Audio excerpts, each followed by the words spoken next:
to go down his path. Yoshimi has this knack to bitch about the style of your sort of response, right? It has to be in a specific way that he likes. It has to be, or preferably, it has to be a new argument that you have come up with that directly attacks the assertion or proves the negation.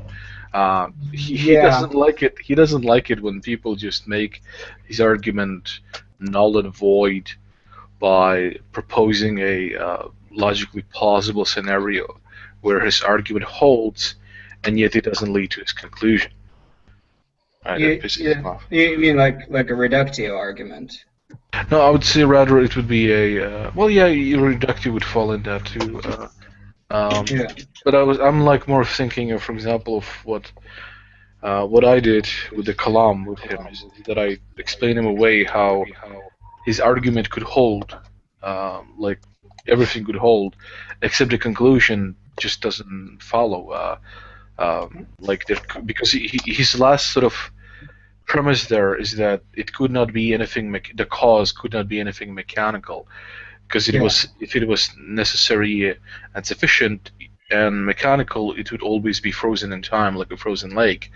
And I just avoided that problem by proposing that it's something not mechanical, it's just supernatural. And it has in its nature to specifically manifest its ability to create a universe at one time, and that's all. Problem solved. And it's like, nah, yeah, you just do.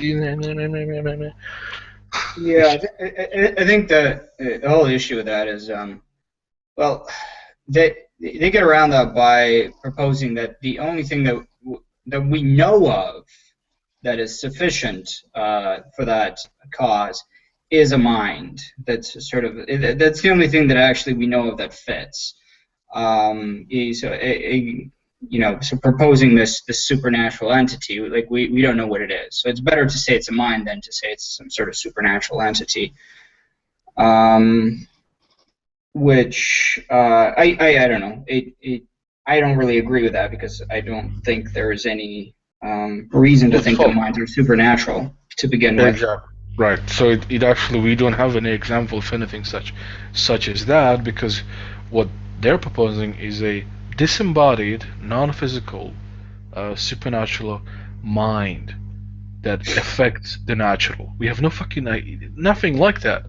We have physical minds, or at least minds that are heavily based on physical brains, right? Yeah.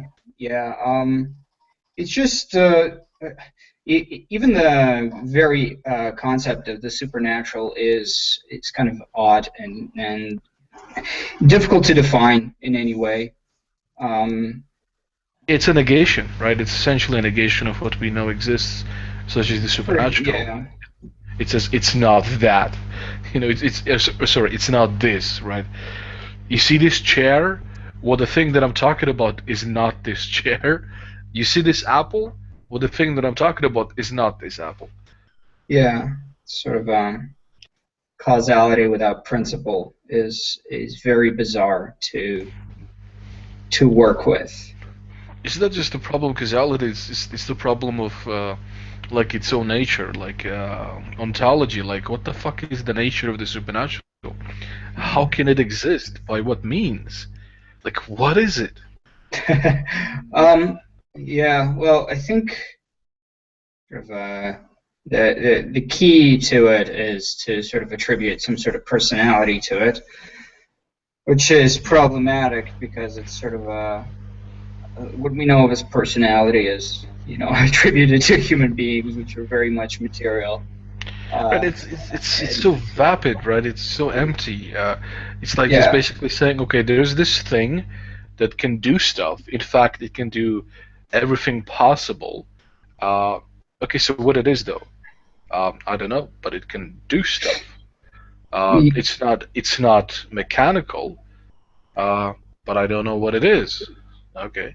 It's and they claim we don't have to explain what it is. We don't have to explain how it works. We do not have to explain how it does things because it's in this special category. And where did this category came from? Why do you think it has to exist? Well, we kind of made it up. It's this supernatural. Yeah, not to mention if you introduce B theory of time, things become far more complicated as well. And I mean, there's quite a bit of support for B theory. So for the block theory of time. So I don't know. It's so you're sort of relying on something that is part of human intuition, which is sort of like what William Lane Craig goes after. But human intuition is often wrong, and we don't really, we don't really, we can't really comprehend the mechanics with just basic intuition. Not to mention that human intuition sort of contradicts a lot of stuff that they propose, especially, right? Like, to me, it is intuitive to believe that a being who commits genocide or even allows for genocide that can not do a genocide is inherently evil. That's intuitive to me. It's just Okay, Art. Yep. Okay, Jimmy's in the room, and I think he is the exact perfect person to talk about this with. Sure. Jimmy, I agree. do you have any input here? Sorry, I had to step out and take a morning piss, so I've missed most of the conversation. Do you have a shed that you have to go to? Oh no, the chat was earlier, but the piece had to be taken. Oh, okay. Are you at a cafe, or is that why? No. No, I don't know. Sorry, just in my house, I just go to the bathroom and leave the thing there. And never mind, I'm just writing you here. Oh man. Well, okay, Yeah. so But- we were. Good. So Art, I mean, you have to admit though that if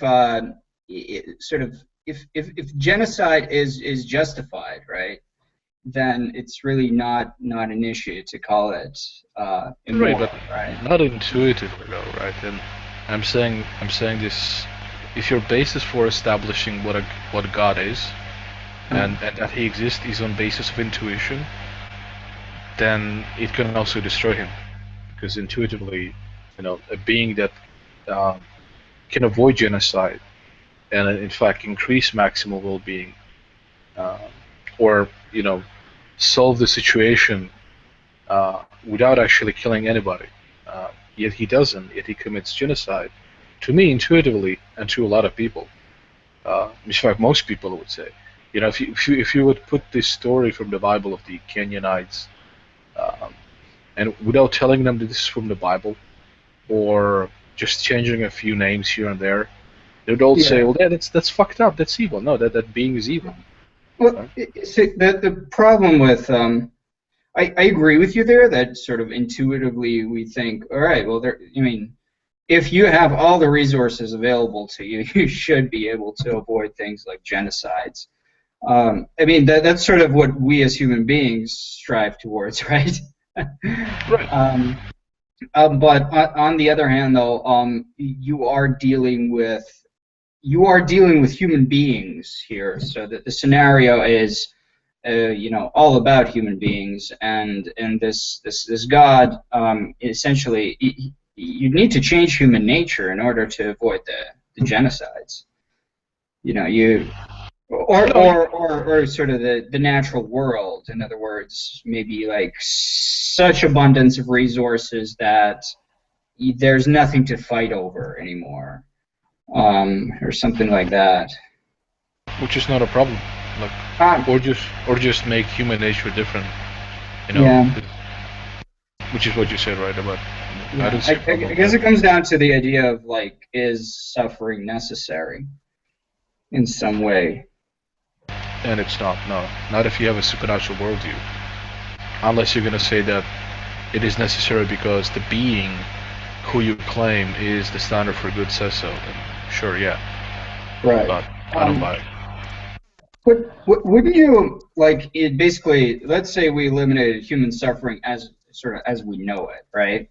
So, and there'd still be some sort of value system. So something would still be like at the bottom of that value system, and something would still be at the top So wouldn't we still be complaining that things at the bottom of the value system exist and going, hey, it could be even better, you know?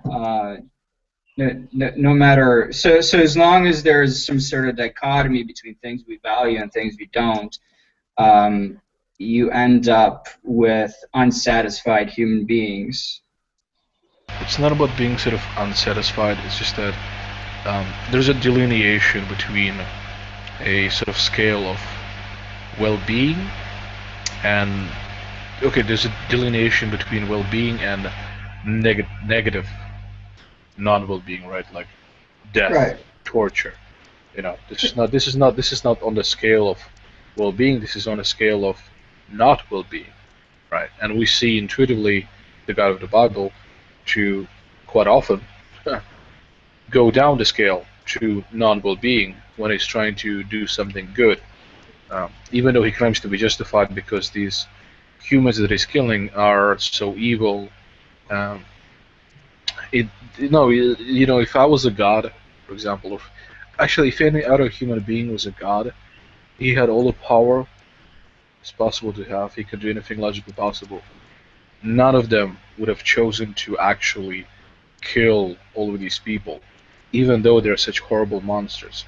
No, if you can change nature, if you can change laws of physics, you would at the very least change the people to not be evil, or go let them live out their lives somewhere else on another planet, and thus remove the need for these other people to kill them, to put their swords in their bellies. Well, he's going to do that at the end with the rapture when he takes everyone up to heaven. He's going to change their nature, so they won't want to sin anymore. They can't sin. He's going to change that part of people. When he raptures everybody, why does he have to wait so long and make everyone suffer? I don't think that's what the rapture refers to. I know I don't have the classic American dispensationalist interpretation of the rapture, but at the same time, I don't think that's even what dispensationalists think it teaches. But in any case, I would be curious, what is the actual objection to the Old Testament commands of God, right? Like if God is commanding Israel to go wipe out a country, is the objection that this does not comport with a utilitarian framework? Well, no, so the way this conversation started is that Dex mentioned that I think William Lane Craig tries to prove God's existence or God's nature based on human intuition, right? And I'm saying that, well, there are things that negate God's nature and make him out to be an evil bastard based on human intuition, such as, genocide in the Old Testament. So I'm saying, okay. Yeah, right. Yeah, I think William Lane Craig has virtuous intentions from my point of view, but I think his arguments are often, at best, fallacious, at worst, just, I don't know, a bad example of apologetics. Oh. Well, we can agree on that. Hi guys. Hey, Estes. How are you guys? Cool. Chilling. Hey, what's up, Isis? Good. I haven't seen you forever. Yeah, Jimmy, it's been a long time. Jimmy, you should invite me into Hangouts or something, so I know where you are. But I didn't know you were on. I haven't seen you around for so long, but I thought you're right. I've been gone for probably like 6 months, so I've just been busy with work. Actually, I'm actually in the UK right now for work, so go figure. Nice. The weather must be nice over there right now. Yeah. Oh yeah. I remember you like the cold weather like I do, so yeah. Brofist for cold weather. Yeah. Yep. But before that, I was actually in Shanghai in China, and I nearly died. It was so hot. Hey, Jimmy, could I ask you something? Yeah, go for it. Art. Right. Oh, actually, before we go, Dex and EM, I've guys given you mods. I've given only you mods so far because I'm not able to scroll down the list. Oh, And to don't you give hate other that? people. Yeah, I know, right? So if Dex and EM, could you guys give mods to everybody else here? And don't forget to broadcast to people who are coming. Right. So, Jimmy, you're one of the more reasonable theists for sure. You don't believe that God can do the logically impossible, correct? Yeah, or just like you're one of the more reasonable theists or atheists. Well, thank you. No, I always no, I found don't. that interesting because it's like, oh, you're one of those smart black people. Well, I didn't mean it to sound like that. I know. I'm just pulling your chain. I'm sorry. I'm interrupting. Go ahead, Jimmy. That chain needed to be pulled. Okay. Oh no. So I don't think that. I don't think that God can do the logically impossible. No. Awesome. Do you think it's even possible? Do you think that there's even a 0.000% chance that you just not might know it, and he can actually do the logically impossible? Or are you stating that no, he cannot? It's just impossible. Yeah, I would say it's impossible. My explanation is that on a Christian metaphysic, God determines the way that the cosmos works, determines the laws that sort of run the cosmos, as it were, and that includes rules of inference, right? What we usually call laws of logic or logical absolutes or whatever we would call those. If you want to go really old school, we'd call them first principles. Anyways, I believe that God created those, and that because He is the one who determines or purposes to hold human beings to these laws, He would be contradicting His own plan were He to try to violate them Himself. So you're saying that he created them? That seems kind of problematic for me, at least. Because if he created the laws of logic, like the logic, three laws of logical absolutes, if he created them, it must mean that they didn't exist at some point, right? Yeah, well, I would say that there is when we talk about laws of logic, kind of have to do when we talk about them in relationship to Christianity, you kind of have to do some metaphysics behind them. So, like, what does it mean to talk about laws of logic? From the perspective that I have, a very Calvinistic perspective, I believe that God, before existence, possesses his own being, possesses his own rationality in and of himself, right? He doesn't have to depend on or appeal to or participate in any reality outside of himself to be who he is and to know who he is, to think rationally, as it were, whatever that means for such a being. And so when God goes to create the universe, there is no such thing before that point as human laws of logic. There is no such thing as the concept of human thinking. There is no such thing as the concept 2 + 2 = 4. There is only the concept of this God in existence that he has of himself. And so when God goes to create the universe, an aspect of that universe are these laws of logic, which I would say reveal the nature of this God and are part of his plan, but they do not constrain him in the sense that they're not like these overarching rules to reality that God had to follow since before time. Okay. Okay, what would you say to a Christian who believes that God can do the logically impossible? I would probably try to be persuasive and appeal to God's integrity throughout Scripture, right? So, like, if they're a Christian who agrees with me about at least the infallibility. They don't have to believe in the inerrancy of Scripture, but if they believe the Bible teaches truths about God, and they would agree with me that the Bible teaches that God is truthful, that God is always consistent with himself, and that when he comes down to people and makes them promises, he doesn't break them, he doesn't lie to them. Right. Okay. But here's the thing. So because Veckel, I had this sort of issue with Veckel. He didn't say specifically that God can violate laws of logic, even though he kind of hinted at that because he said that humans are bound by laws of logic and God isn't. But then he kind of clarified and he said that he doesn't necessarily believe it. He's more of an agnostic to that topic, and he says that it might be possible, right? That he just might not know it. What would you say to that?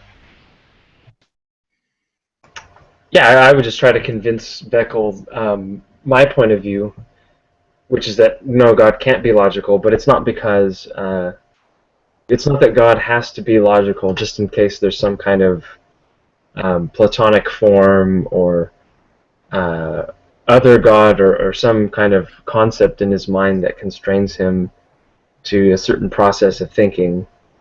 I don't think God has a process of thinking at all, for that matter. But neither do I think that logical laws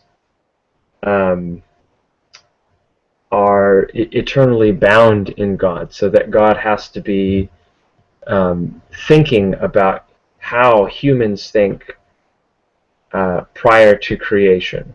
I think that part of creation is God's very choice to even conceive of creation in the first place.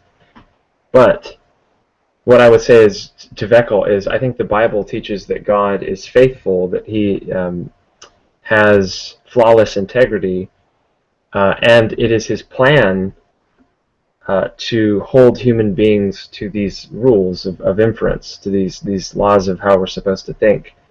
And so he would be, in a sense, going back on his word, being inconsistent with himself to say, oh, think these thoughts, this is how you should think, and then the next moment to say, oh, how dare you for thinking those thoughts, that I told you that's how you should think. I think one of the issues with the sort of logical absolutes is that they really describe how we map reality. So sort of think of this, all right? Let's say you're drawing a map of a landscape, right? Now, it's a two-dimensional object, obviously, which means that by the very nature of it, there are going to be certain rules about it. For example, on this object, you're never going to be able to overlay two geographic locations, right? It's just impossible. You're going to have the same marker over the same spot for two different things. It's not going to work. So you're going to have to choose one or the other, essentially. You're going to have to represent one thing or the other. Now, obviously, in a three-dimensional reality, this is not the case. There can be multiple things in one location because you have an extra third dimension. So the way that I see the logical absolutes is that they're the limits of human reason. They're the limits of how we can describe reality. And to of course, to say that something can break these logical absolutes is nonsensical to us, right? It just there's no point talking about beings or things that can break these things because we're still going to have to use our limited map to describe the reality that we have. Well, I don't know. I think that there's certain pretty good examples. The classic one is squaring the circle. I don't think that I can. I mean, obviously, this is probably my own limitation, but I don't think that there is any possible world where you could do that. So where does that fit in, do you think? So squaring the circle as in what exactly? So how does that break the logical absolutes? Well, no, it's that you can't. I forget what the exact thing is where you can't construct a square that has the exact same I don't remember. Let me look it up really quick. I think the same. So what is it? The same area and the same length in. Yeah, exactly. Yeah. Right. Area. Okay, but so actually Simon would probably be the perfect person to ask about that. Yeah. It is this. It is the same area using using a finite number of steps. That's what it is. Right.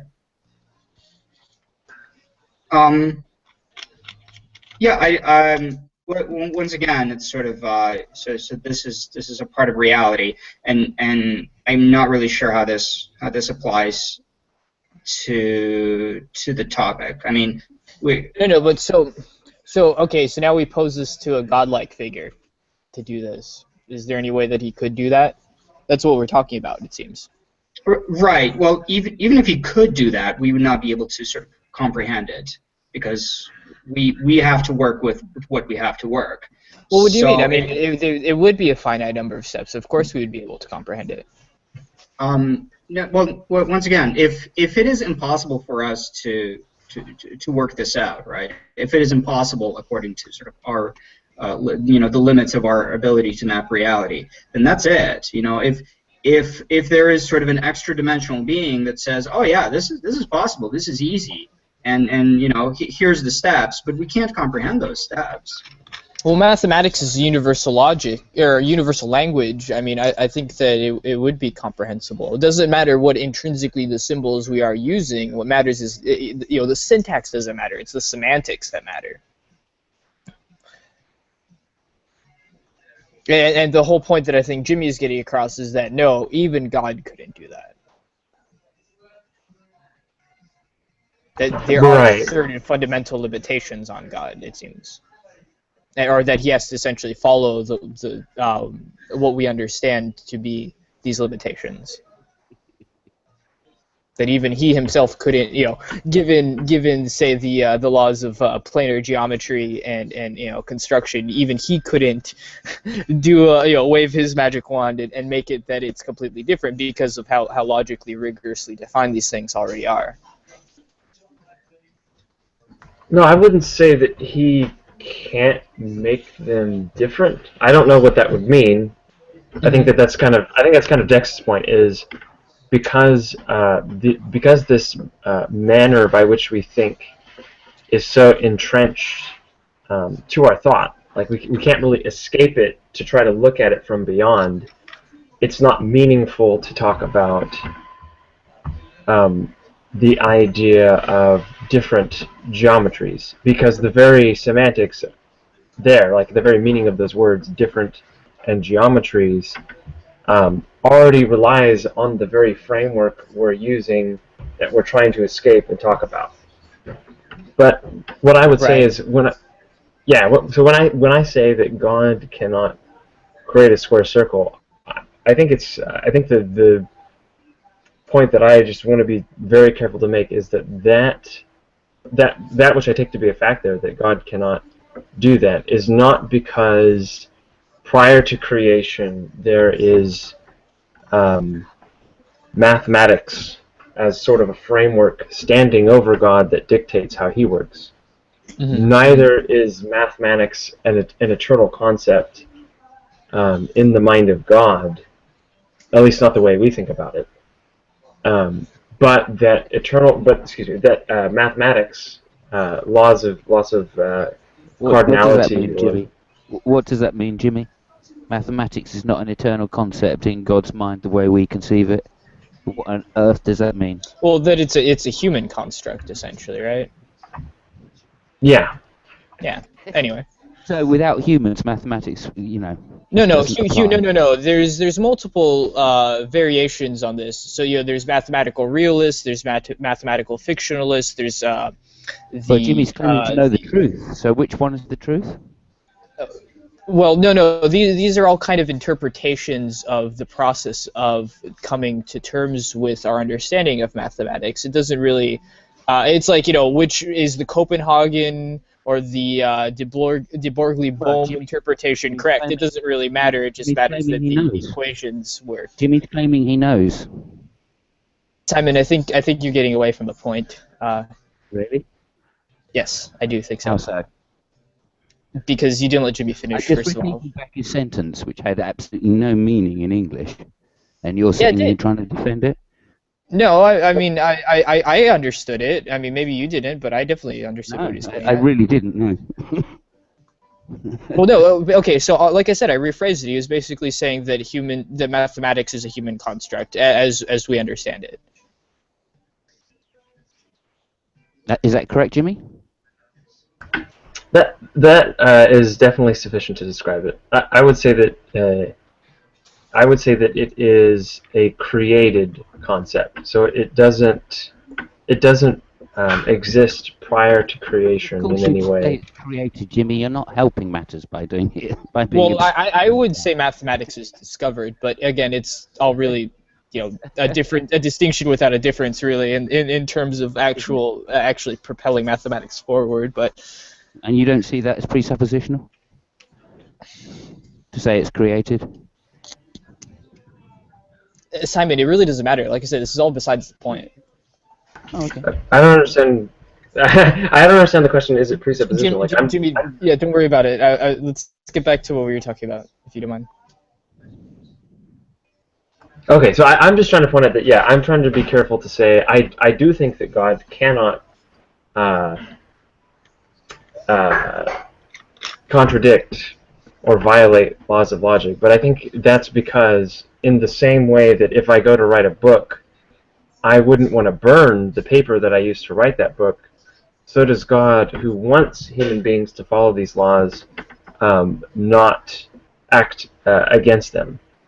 Right? It has nothing to do with, oh man, I as a human being can't exist and can't think if I don't write this book. No, it just means if I purpose to write a book, I need paper, I need pen, or I need whatever medium I'm using to write that. In the same way, if God purposes people to follow these laws, He can't very well accomplish that plan while violating it.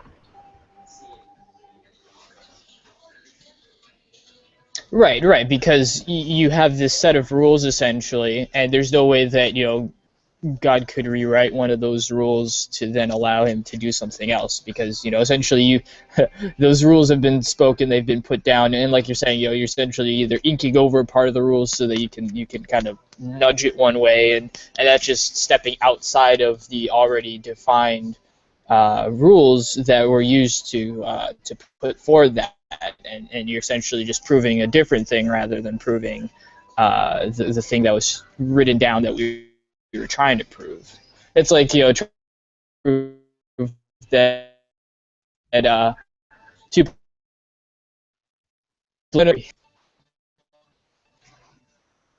I'm so sorry. I said you were breaking up for me. Was that just me or? Sorry. No, that was everybody. Basis? No, I think Wi-Fi. I'm sorry. You're breaking up again. Yeah, I'm sorry.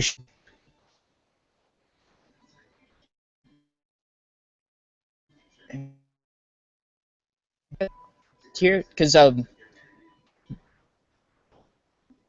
you're still breaking up, dude. You probably have to reload or something.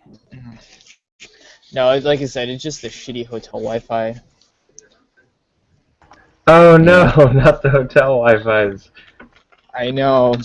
I'll be back at my apartment and I'll have better internet when I'm back there. If only the companies didn't have to pay for insurance. If only they were privatized. Wink, wink. Yeah. We wouldn't have to deal with did this you crappy see- Wi-Fi. Yeah. Did you see my my little icon that I have? Yeah, this little thing. Yes. Like There's that? no government like no government. That's hilarious. I'm glad you like that. Wink, wink. Alright, guys, by the way, before we get onto a different subject, I do think that the Christian God can go against his own nature or logical absolutes as we know them. No, go ahead. Yeah, that's what I asked you to talk about. So you've got the floor. Okay, so my whole thing does depend on what is it, omnipotent, meaning you can do anything, or is that another omni? Yeah, omnipotence. Yeah. Yeah. So omnipotence. Yeah. Yeah. So the way I interpret omnipotence to mean is that God can do anything, and so I just keep it simple and I say if he can do anything, then he can do Well, what that's only a single. That's the naive definition of omnipotence. So there's quite a few other definitions. So there's another definition that God can do anything that is logically consistent, which is I think the one that Jimmy holds to. Yeah, but okay, but when it comes to he can do anything that's logically consistent, I don't see where in the Bible it says where it specifies it to that specificity. Well, you don't need to. You can derive that simply from the necessary contradictions that come from those definitions. So actually, one of the most interesting contradictions is coupling omnipotence with omniscience, and that that usually derives to a contradiction that. So if God knows what he does in the future, when that future comes, can he change what he saw in the past? And if he can't, then he's not omnipotent. But if he can, then he's not omniscient. Okay, I get what you're saying, but let me I have a response to that though. Okay, so the logical absolutes, I think, is that what you were just referring to? Is that called logical absolutes? Or the contradicting omnis? He can do anything. No, those are properties, claimed properties of God. Okay, so my thing is like, it sounds to me like what Jimmy's stance would be is that you said God can do anything that's logically what is it? Logically what, or how'd you word it? Possible or consistent, logically. Consistent. Okay, so my thing is... And I'm only assuming that that's what Jimmy holds to, and Jimmy hasn't said no, so I'm assuming that that's what he holds. I would say I think that's the case, but I would define omnipotence as God can and does accomplish anything that he desires. Yeah, right. So what I'm saying is what we consider logically consistent is only what we consider it to be. And since there's verses in the Bible that say his ways are above ours, I think that it could be possible where he can have his own set of what's logical, which like is higher than what like there can be.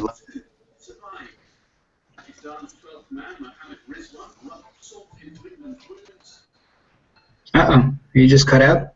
Yeah, he did. Did I break up? Yeah, you did. You cut out there for a second, bro. Wait, I did break up? Towards the end there, yeah. Oh, okay, so what I'm saying is God, there's a verse in the Bible that says his ways are above ours. And even if there wasn't that verse, there's other verses that allude to the idea that he's just, super, can do anything, or his ways are above ours basically. But anyway, my thing is like the logical absolutes as we know them, it can be just one set of logical absolutes. God in his all-powerfulness could have he could have created a second set of logical absolutes. And so if he breaks the logical absolutes as we know them to be, his higher, let's say, logical absolutes would not be broken because in some sort of supernatural way, ours could be broken, but they wouldn't necessarily break the higher logicals that he created. See what I'm saying? Yeah, I think that the problem is that the Christian wants to maintain minimally, right? I think I take a rather moderate stance on the metaphysics of logic, right?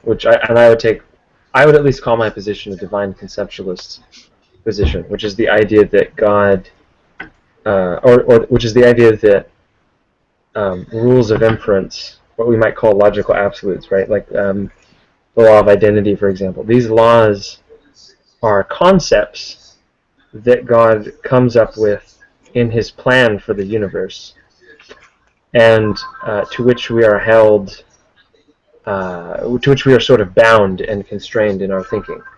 And what I would say is, I think that every Christian is going to agree that those reveal something about God, that they communicate something about God's essential nature.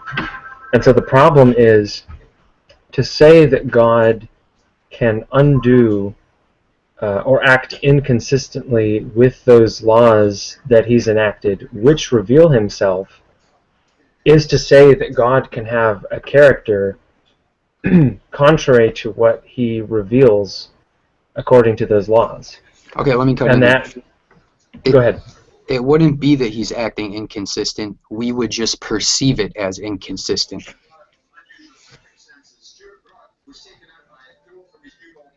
Okay. The issue though is whether let's hold aside for a second the question of what we perceive and how we interpret the situation.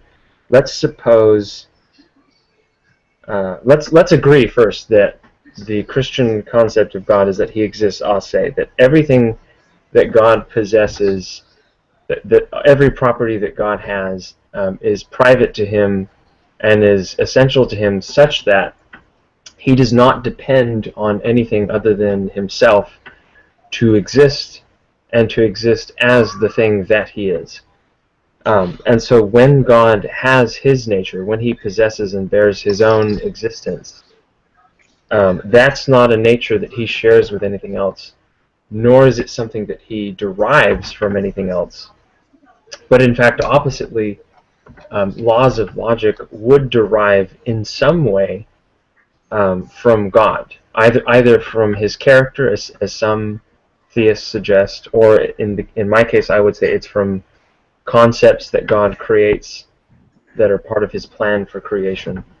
Either way, you have these laws deriving from God and therefore saying something or disclosing something about his character. And the issue I have is, regardless of how we perceive it, if God chooses to violate or to contradict these laws, which communicate something about him, essentially what he's doing is he would have to say something about himself. He would have to give laws that reveal something about himself. That isn't true. But that just reduces to saying God is inconsistent with his own plans, and that just reduces to God is inconsistent.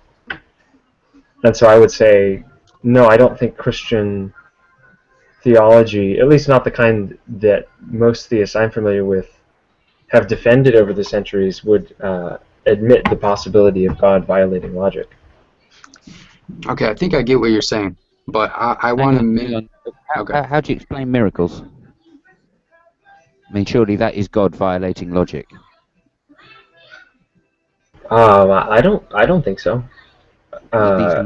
These laws that we're talking, these physical laws that God's created, he must be able to violate them in order to be able to do miracles. Wait, but he actually just said that God didn't create these physical laws. We created these physical laws to explain our understanding.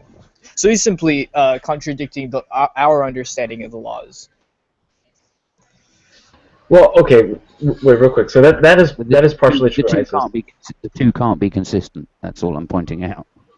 Well, hold on. So, Isis, what you're saying is, let me comment on that real quick. So, what I'm saying is, laws of thinking, right? Rules of inference are these laws that are grounded in God's plan for creation that He has for the universe, in which we are constrained to, right? In the same way that I cannot choose to have. In the same way that I cannot have wings just because I want to have wings and go and fly around, right? I don't have the ability to just create facts by thinking them or wanting them or whatever. I have these laws that constrain my reality, my existence, my experience. If you're talking about laws of physics, right, or what philosophers refer to as nomological laws, I would not say that those are laws in the same way that laws of logic are. I don't think that scientists often think of it that way either. Usually, at least in my experience, physicists have thought of quote-unquote laws, like the law of gravity, not as this sort of precept that floats abstractly over the world and which causes things to work a certain way, but rather that when we discuss these laws, we are just talking about the way things normally occur, or a principle of uniformity, right? Think when I drop a ball, often it falls to the ground. It would be strange for it not to fall to the ground. But I wouldn't support the idea that there's this perceptive law floating over every ball in existence that says, aha, now you can't float upwards now. That's what gravity is, though. I think most physicists would disagree with you. Gravity always sucks. Oh, Jimmy, also, Jeff says hi. Oh, hey, Jeff, man, I miss you guys. Yeah, You guys have been gone too long. Yeah, he isn't watching. I'm just chatting with him in private chat. I don't know too many physicists that wouldn't think that the law of gravity is universal. Ooh, Actually. Really? So where is it not universal? Really? I beg your pardon? Where is it not universal? I said that's exactly what I'm saying. Jimmy's claiming that some physicists think it isn't universal, and I'm saying no. Oh, okay, maybe do. I misheard. Physicists do think it's universal. Gravity So, always Jimmy, sucks. could you give an example where it's not universal? Oh no, I wouldn't say it's not. Well, let me put it this way. I don't think that it's the mainline view in physics to take a hard scientific realism with respect to scientific models. In other words, I don't think that physicists are committed to the idea. Many of them may be, but a lot of the ones that I've looked up, and I couldn't name names, I'd have to go back and look at the videos, which I'd be happy to do, but a lot of the physicists that I've watched in the short lifespan that I've lived took an anti-realist approach to physics, which is that Right. Scientific models play a very useful part. In fact, an indispensable the map part. is not a territory. Wait, say again? But the map is not the territory. Yeah, something like that. Or the map is useful, but not necessarily descriptive. It doesn't have to be. We don't have to be committed ontologically to the idea, for example, that every object in space has some kind of substance or fullness to it which attracts to other substances, right?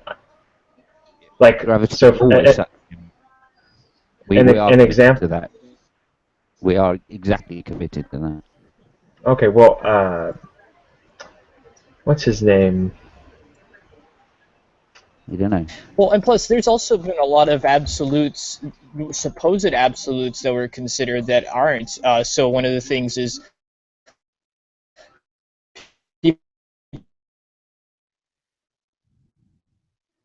people assumed that the speed of light was constant. It's not. It's very Yeah, it is under materials circumstances. and even big are now starting. Right. It is, Yeah. you're breaking or up. that big G is not a It constant. is Or under the or the, definition of what the speed of light is Feynman- defined as, it is constant. Richard It may not Feynman. be constant. It may not be constant in expanding space, in terms of space itself might be moving faster than the speed of light, but light itself isn't moving within that space faster than the speed of light. The scientist that I was trying to think of is Richard Feynman. Richard Feynman was not a scientific realist. He believed that mathematics could describe observations, but the theories by which we interpret those mathematics are just useful fables.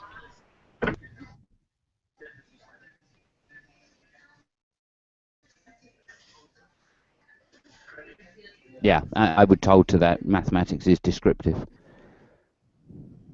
Yeah, I don't think that's problematic. I don't think that I have to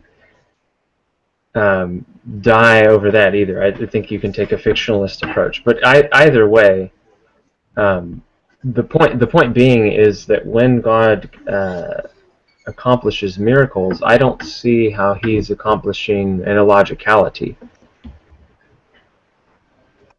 Well, he's breaking the laws of physics. Yeah, that's what we're saying there. The consistency by which we judge these models is broken. Inherently, that's not how we do physics. If we did physics that way, okay, we would be gods, obviously, because we could break the laws of physics. We could say, okay, well, gravity doesn't have to suck. Perhaps we'll have this gravity and describe it a different way. Well, we don't do that. That's inconsistent. I think you're misrepresenting several views at once, there's, Simon. and the other thing is actually there's been some studies that have shown that there's even this thing called a co-gravitational field, which is actually a repulsive form of gravitation. The Space Probe B actually basically demonstrated that fact. So it's kind of interesting. You got a link to that, Estes? Oh sure, yeah, absolutely. Here, let me get it for you. Cheers, I appreciate that. Yeah. You're not talking about the cosmological constant, is it? Some people think that actually might have something to do with the cosmological constant, but if I remember correctly, it doesn't. The numbers don't line up, so it's probably not. But you've heard of Space Probe B, right? Gravity Probe B. Yeah, of course. But that's more to do with Einstein and the Einstein effect. I mean, that's not to. Well, right. And so what happened is that they were studying this thing called gravitomagnetism, which is the equivalent of it's the dynamic field of gravity. So it's what happens when you have a spinning object that induces a spin in the same direction in an object in a distance away. And so if that's true, then there's actually a form of repulsive gravity field. So you've heard about it then. It's not repulsive gravity. I mean it's again space-time twisting. So it's the effect of space-time twisting on a gravitational field. Again, that's if you take the general relativity view of it. I mean, there's many ways. There's been ways. Gravity. Which way are you taking?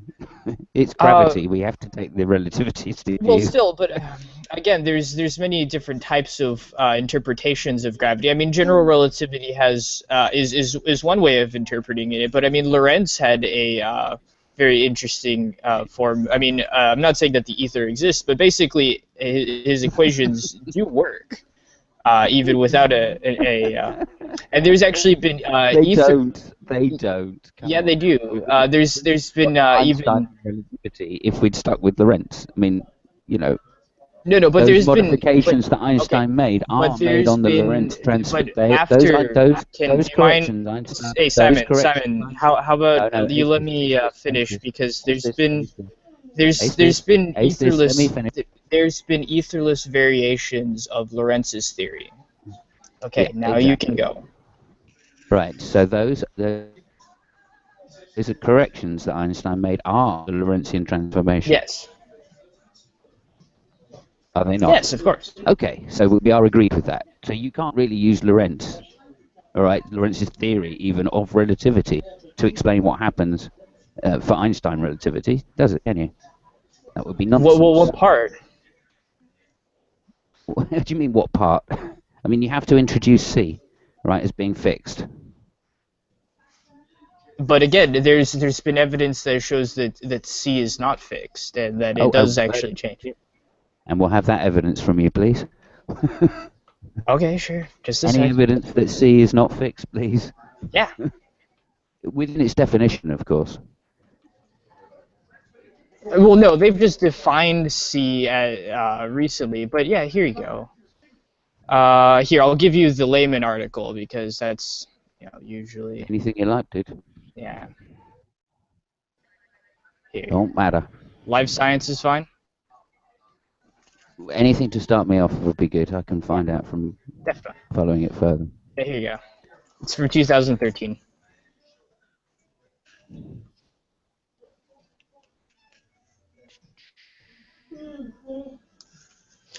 And actually, there's another very interesting paper that talks about 8 contradictions. Here, let me see if I can find it. 8 contradictions in general relativity, and it's a very long white paper. So I'm still trying to absorb it, but let me see if I can find it.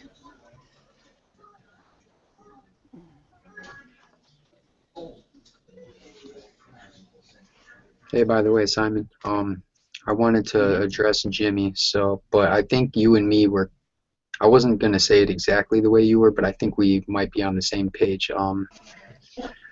But yeah, I'm still waiting to respond to Jimmy's last point to me. Yeah, well, this is nothing, dude. This is just saying a non-consistent speed of light could mean. So there's no, this is just someone going, well, what if the speed of light wasn't constant? Oh, really? I might have pulled the wrong article then, because I literally just looked up speed of light. Here, just. Yeah. And I would certainly agree. People are doing work on models which don't have a fixed speed of light. But I mean, as yet, every single definitive proof. But again, you're just citing that just because the speed of light is defined in a way that doesn't have to be constant. Every single experiment we've done on the speed of light has shown it to be constant. There hasn't been a single experiment which has shown it to be other than that.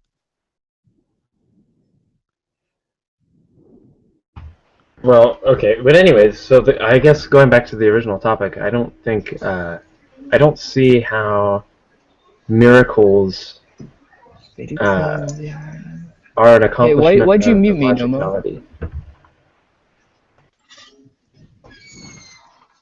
Okay, yeah, and here's the 8 category errors of both theories of relativity. So that kind of goes into it much more deeply if you're interested in that.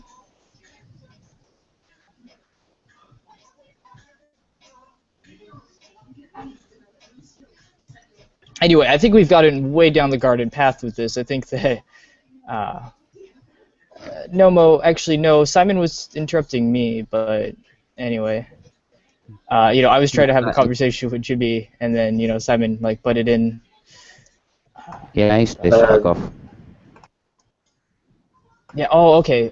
So then, that completely contradicts your claim that I was interrupting him. You kind of vindicated ISIS's point when you have to tell him to fuck off. Not really, because it's ISIS. Wow. Well, ISIS is so you can't really. All right, hey Jimmy, let's maybe get back on that miracle thing, and then after that, I'm still waiting to address what you last said to me before that. Oh, okay. Could you remind me? We got a little off track. Yeah. I would say I got a little off track. I shouldn't say it. We all did, but I did. Yeah, you and me were talking about God being able to break his own nature and whatnot, but then Simon was talking about miracles, and so after you and Simon talk about that, I still want to get back to my thing too. Okay, what? I'm sorry. What did you want me to address specifically? Okay, so I don't want to cut off Simon though. So because you and Simon had a thing. No, I'm done. I've made my point. Miracles break the uniformity of the universe. Yeah. So although I would explain it, I have different ways to explain it than Simon just did. I think maybe me and Simon principally are on the same page. So maybe if you address what Simon said, maybe it could be somewhat addressing. Well, Sure. Yeah. Sure. Okay. So I guess my response to Simon was I don't understand how. Originally, my response was I don't understand how miracles are an accomplishment of illogicality, that they instantiate a violation of logic or rules of inference. And Simon's response to that was, well, they do so because miracles break the laws that are held over the cosmos, right? Physical laws of biology, laws of physics, so on and so forth. And to that, I would just say, well, we don't. When you say that, you're taking a very strong approach to the interpretation of what a law is. I do not take that strong interpretation. My understanding of what a scientific law is that it's a uniformity or a reoccurrence such that it is reasonable to assume that that event or that type of event will occur given the relevant precedents, right? So again, if I drop a ball, I think there's reason to believe that it's going to fall, but neither would I say it's impossible for it to float upwards. It's just reasonable to assume, reasonable to believe based on the past that it's going to fall, unless there's some sort of defeater present, which I would say in the case of miracles, there is a relevant defeater to that uniformity.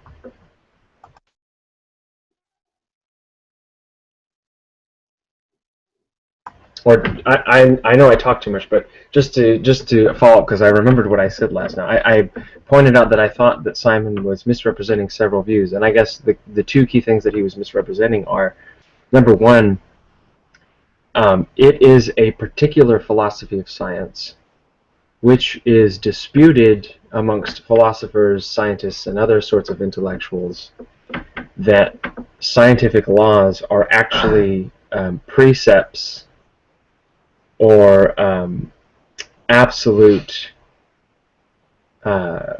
laws within the construct of the cosmos. Right? That's one particular view which is still debated almost quite vehemently. And many scientists and philosophers of science have disagreed with that. And then secondly, it's not my position, nor do I think it is the Christian position that I'm defending, that the laws of science are actually absolute precepts floating over events in time. Okay, So I don't yeah, think, so what you're saying is a miracle could happen, but that doesn't mean any laws are being broken or something. yeah, I wouldn't even say that a miracle is necessarily inexplicable by intermediary or what might be called natural means. I would just say a miracle is an intermission on God's part of what is normal or what is usually predicted to occur for the specific sake of accomplishing prophecy.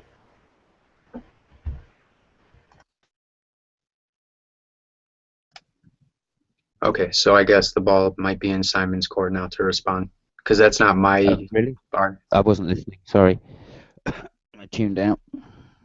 All right, I'm sure you could condense that again, Jimmy. Well, that's okay. I think that that's sufficient to talk about that. And it sounds like Simon's kind of doesn't want to talk about that stuff. I didn't really. I just wasn't listening to what you said. I was reading the side chat. I'm very sorry. No, that's totally fine. I actually do hold that it's the consistency of it's the uniformity and no, it's the consistency of the repeated experiments which give us an inductive reason to believe that these things hold true. Yeah, I would just say I don't think that's where we disagree. I think where we disagree is you have interpreted these things or laws or scientific models. The consistency of the models. I think that's what I'm interpreting, not the models themselves, just the consistency. Gravity always sucks, for instance. That's a consistent thing. Okay, yeah. Okay, what you're calling consistency is what we usually mean by it's absolute, right? It's something that has... No, I don't use absolutes, just to point that out. But no, I'm saying it's inductively. I mean, it's an inductive reason that gives you that it's going to happen the same in the future as it happened in the past. Without exceptions? As I say, it's an inductive reason. So absolutes don't really come into it. Okay, then there's no inconsistency on the part of miracles. There's no what? Yeah, because they break the consistency, don't they? That's the problem with miracles. What consistency? They don't break the consistency. We should be able to see where they don't break the consistency. But we can't, because there isn't anything to inductively test. Oh, certainly there's a way to recognize miracles on Christian theism. Well, of course there is on Christian theism. That goes without saying. I mean, that's just like saying, it's a dog, therefore it's a dog. Circular reasoning. Not at all. I'm not arguing for Christian theism. I'm saying if your objection doesn't address my position, then it's not an objection to my position at all. It does address. It is an objection to your position. That it's not consistent.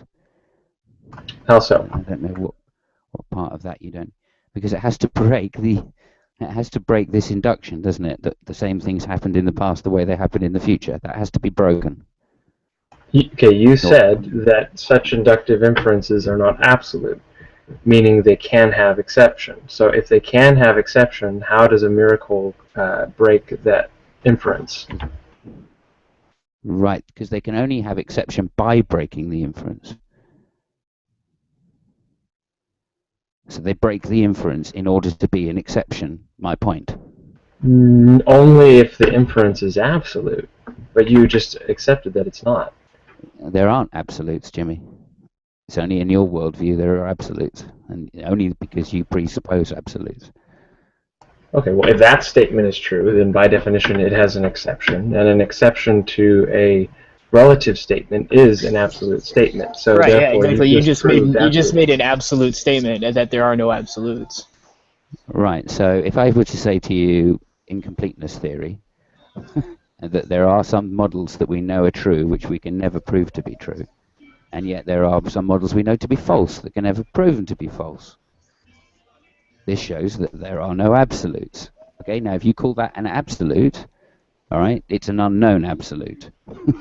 i.e., we don't know if it's absolute or not, because we can't prove it.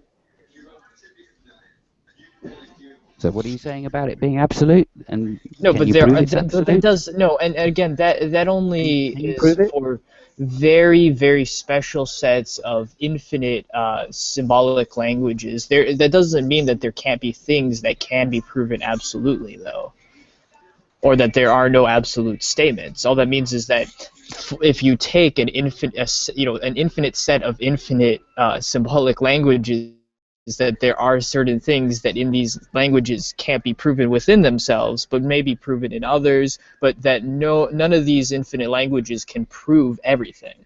That's all that's saying. It's not saying that there are no absolutes.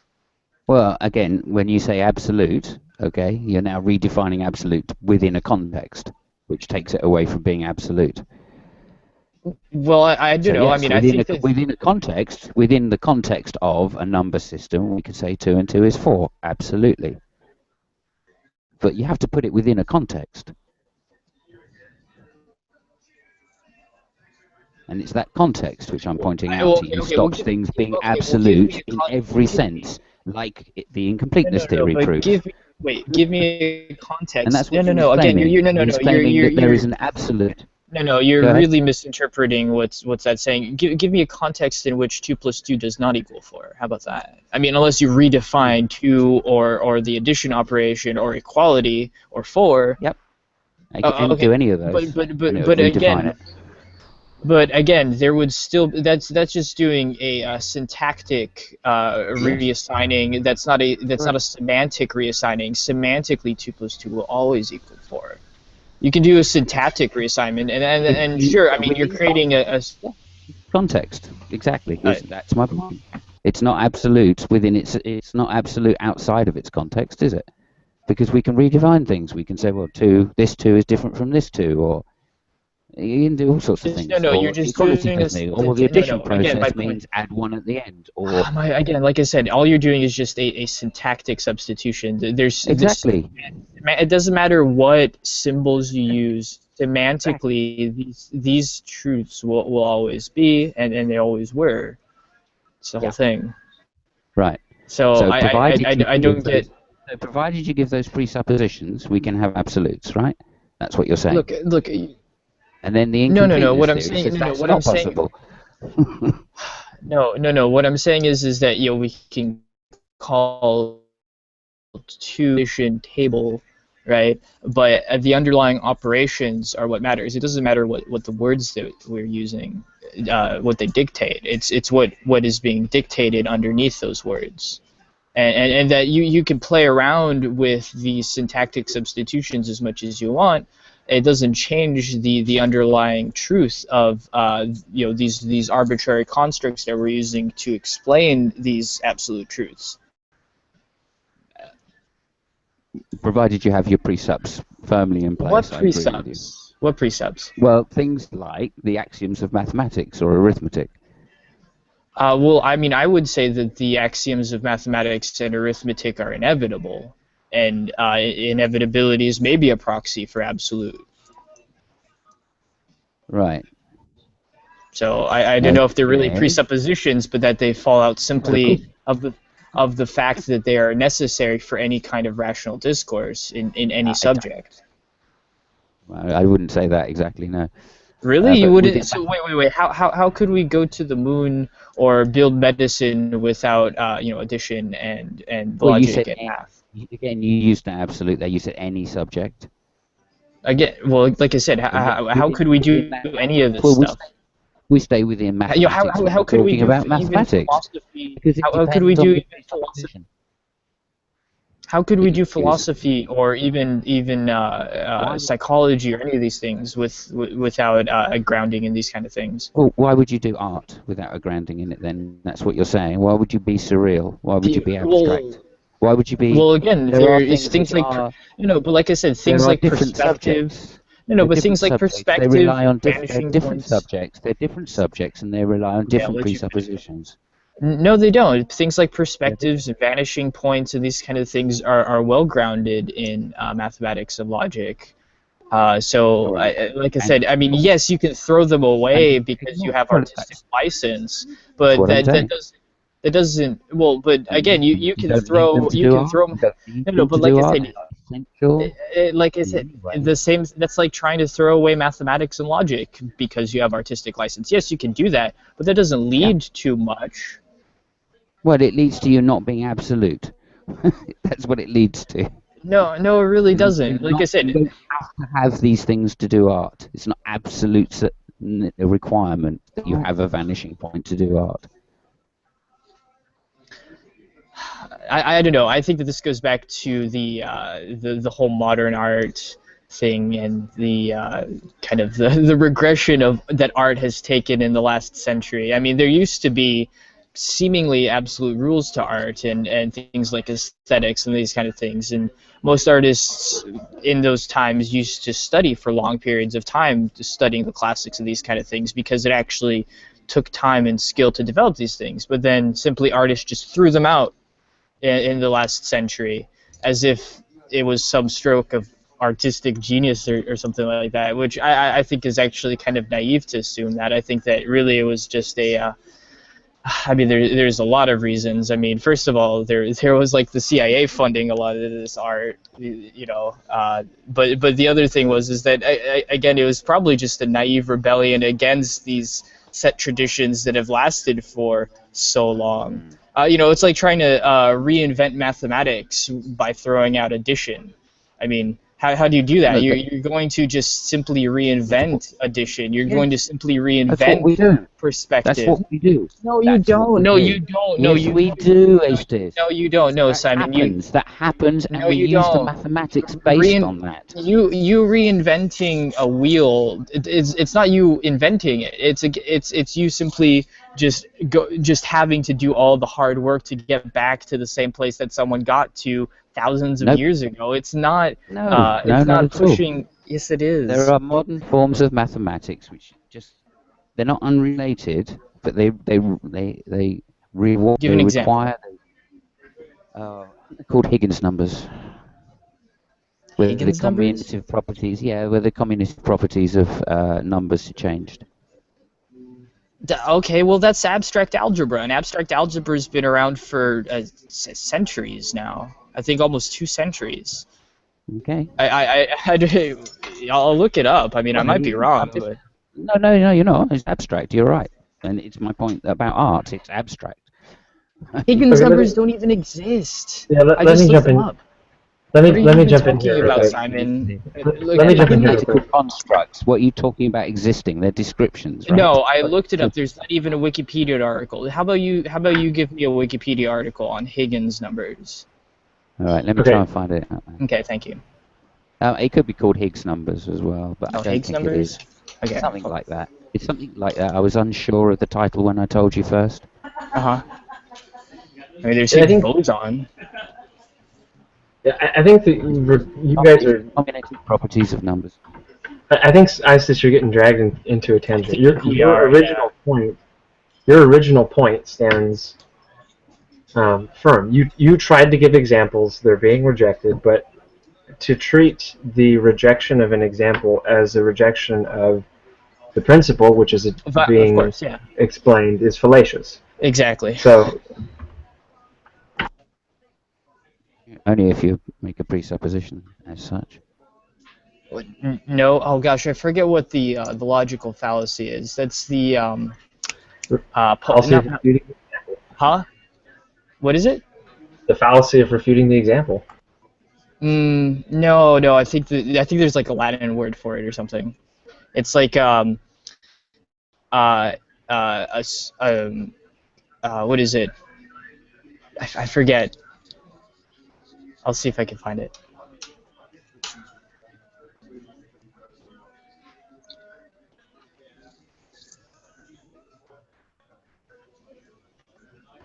In any case, jump in, Em. Go ahead, because we can jump back and forth. We can come back here. All right, cool. So I took some notes on the side, and so I'm going to be reading off of notes that I took, which I have never done before, so forgive me if I come off choppy or even more monotone than I am now. But okay, so. Nope, thumbs up for that. Notes are a good way to keep track of the conversation. Yeah, exactly. So we were talking about basically God breaking his own nature, right? And you were saying he can't. That wasn't a rhetorical question. Like, I just wanted to make sure we're on the same page, right? Yeah. Yep. I think that's what we're talking about. I think I found it. I think it's called denying the accident. It means if A, then B. If not A, then not B, which is a logical fallacy. But sorry, go ahead. Yeah, that's fine. No problem. Okay, so let me just start reading my notes up here. Okay, so they came from God, yes. I think you were saying that these logical absolutes and like God's nature. Sorry. It's fine. So I think you were saying like the logical absolutes and like maybe even God's nature himself or something came from God. Is that like the last thing you were saying? Sorry, ask that one more time. I missed that word there. Okay, so I just so I have like a starting point to start talking from. I think the last thing you said was that logical, or like what we know about God, it like comes from his nature, right? Including like, okay, so like he gave us logical absolutes, and so I think what you're saying is like that came from his nature. So the thing is, I would agree, but I just want to make sure we're not agreeing, but being on a different page instead. So, not trying to be pedantic here, but what I would say is, to use an example, imagine you have a judge, and he writes up how people should act according to what he thinks is the correct way for people to act, right? In fact, philosophers have done that for centuries. Many of them have very wise things to say. The implication of any such writing, of any such text, when you read it, is that you are learning something about the person that wrote it. I mean, I would say that about any writing in general, but that's especially obvious for someone who is writing about how they think the world should be run, or how they think human conduct should go about, or how, or what they believe is the science or method of correct thinking, right? Yeah. If Istis wrote you a letter on how he thought socio-political situations should be thought out, right? You would learn something about Istis, right? So what I'm saying is, in the case of God, yes, he does give human beings these laws of logic. He does set over them these laws. And what I'm saying is, in the same way that, or at least in a very similar fashion, that a judge reveals something about his character and his beliefs and thoughts by writing up how he thinks people should act, so is God revealing his own character, revealing his own integrity and self-consistency. Oh, okay. When Jimmy. he gives us... Hey, do you mind if I cut in right here? Go ahead. Okay, let me make my. Hey, by the way, this someone has like a restaurant ambience in the background. Oh, it's probably me. I'm sorry. All right, no problem. So let me just start by saying the ultimate point I'm trying to make. Well, maybe not the ultimate, but I'll take it a step prior to my ultimate. Is that I'm trying to make an argument for that God can lie, and it would still not be breaking his nature.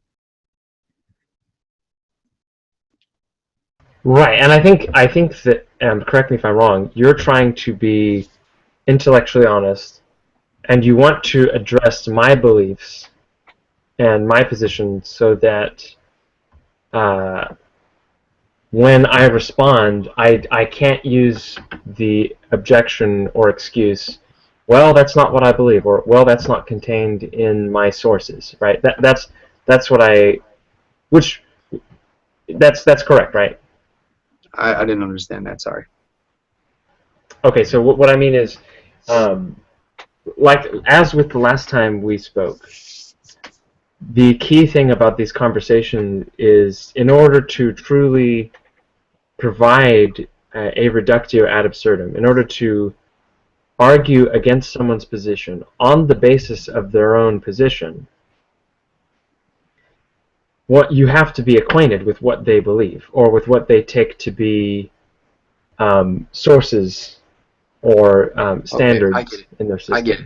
I get Right. it. What I guess I'm saying then is, I am willing to believe in the God you believe in, except I think that he has a characteristic about himself that I'm understanding better than you are when it comes to his omnipotence. So I'm not rejecting this God. I'm just saying I think I understand something about him better than you. And I don't want to use the word better, but I was just trying to spit it out quicker. Oh, that's fair. That's fair. And so like, is there any issue with that?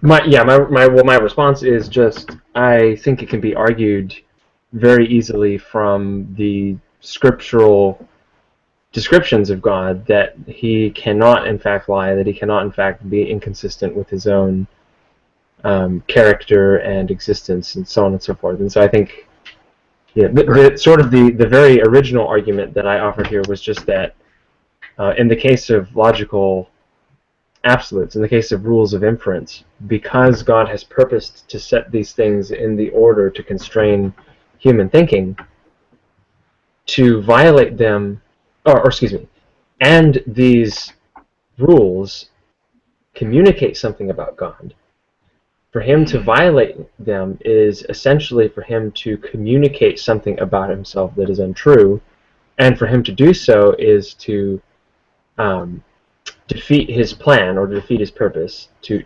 contradict his own plan. And for him to contradict his own plan is simply for him to contradict himself, and for him to contradict himself ultimately just leads to God is an irrational being, or is a being whose existence can be given properties which are mutually exclusive.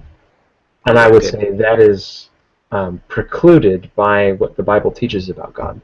Okay, and so what I'm saying is, I'm not claiming he's breaking any of his own properties. So essentially what we're doing right now is having a Bible study, and I am taking the position of someone that is in a position of like more knowing than you. So you could picture this like a Bible study, and I'm teaching you about God. Even though that sounded really asshole-ish, I mean, that's just the most like simple way I could put it out. No. Again, your honesty is very much appreciated, and that is a good example. All I would say is, okay, you have to, and this is the difficulty I pointed out last time. I think the easiest way to try to combat someone's beliefs is just to take up what they admit. Going to the source, going to sources of their beliefs, like where they, like for example, if you're arguing with a Muslim, it's very easy to go to the Quran, or not easy, excuse me. It's a very strong argument against Islam to go to the Quran and point out internal inconsistencies with it, because then, so long as your system of exegesis lines up with the Muslim's hermeneutic, his presuppositions about interpreting his own text, you have a exhaustive destruction of his position. You have an exhaustive refutation of his position. Whereas if you handle his beliefs, there's still somewhat of a shakiness over the fact that it's sometimes difficult to see which beliefs are those most ultimate presuppositions and which are things that are just sort of results or things being grounded on those presuppositions. Yeah, But the difficulty of handling someone's source, like for me the Bible, or for a Muslim the Quran, is that you now have to be able to provide exegetical arguments. And so that's what I would challenge you to do. If you want to go to the source, if you want to go to the Bible and say, you know it better than I do, you're going to have to provide me with an exegetical argument that a passage teaches an irrationalist theology.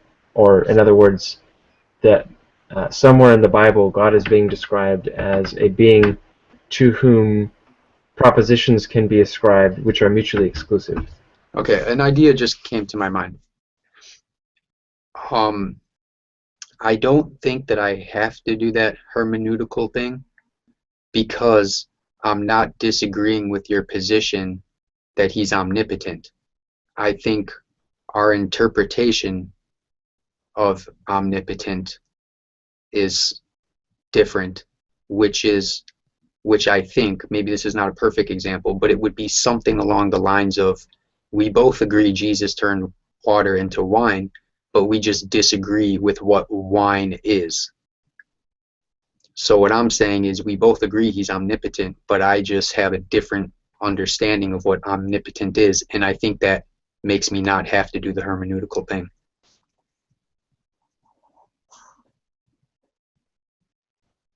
I would just disagree, because when you say we agree on something, it's kind of like saying, and I too do not mean to be insulting here, an analogy would be like, well, philosophers agree that existence is a thing, so we can move on. Right? That would just kind of miss the whole point of all the dialogue that has taken place in the arena of ideas over the centuries, and in fact millennia. Me and you do not have the same concept of omnipotence. Your omnipotence is a property of God whereby he has the ability to do and not do what he chooses to do in the same sense. Well, right? No, not in the same sense, though.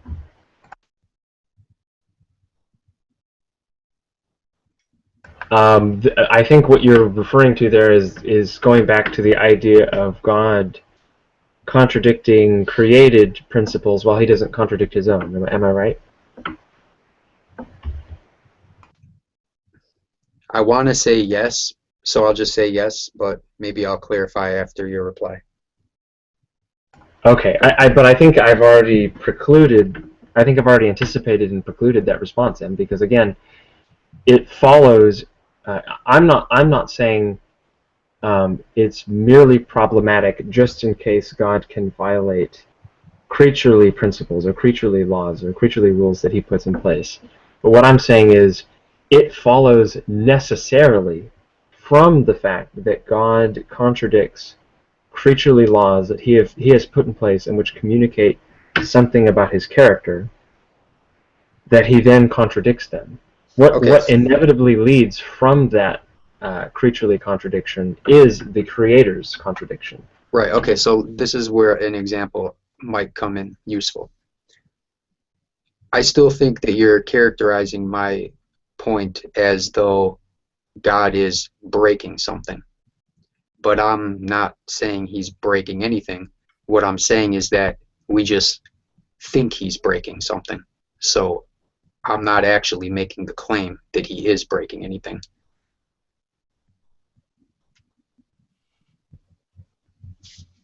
Okay, but then I don't understand what you mean when you say God can do the logically impossible. Isn't that just to say that God can violate what we take to be rules of inference? For example, that He could be Jesus Christ and also not be Jesus Christ?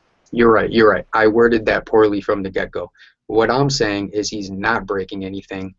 It's just that we think He's breaking something.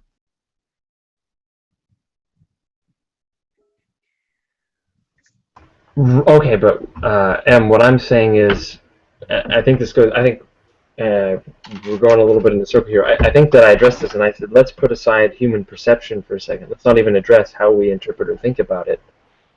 If, on an extramental level, God is breaking these rules, for the sake of argument, although I do think it's relevant, but just for the sake of argument, even without human perception of that, it would still follow from that instance of God breaking these rules that He set in place, that God is in fact defeating Himself, that God is in fact contradicting Himself. Right, so let me give an example of what I'm saying, and instead of just words, let me give a, what is it called, a parable, but it's not a parable, and that wasn't mockery either, because I used to be a Christian, and so Analogy? An analogy, yeah. So here's what I'm basically saying.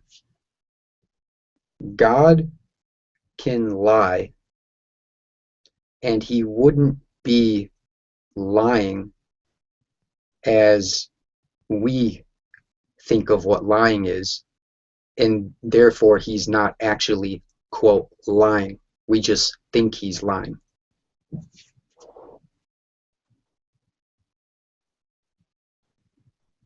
For example, Okay, but then it seems, but what the issue is that it seems to me the thrust of the argument is that God can lie, right? Or that God can be.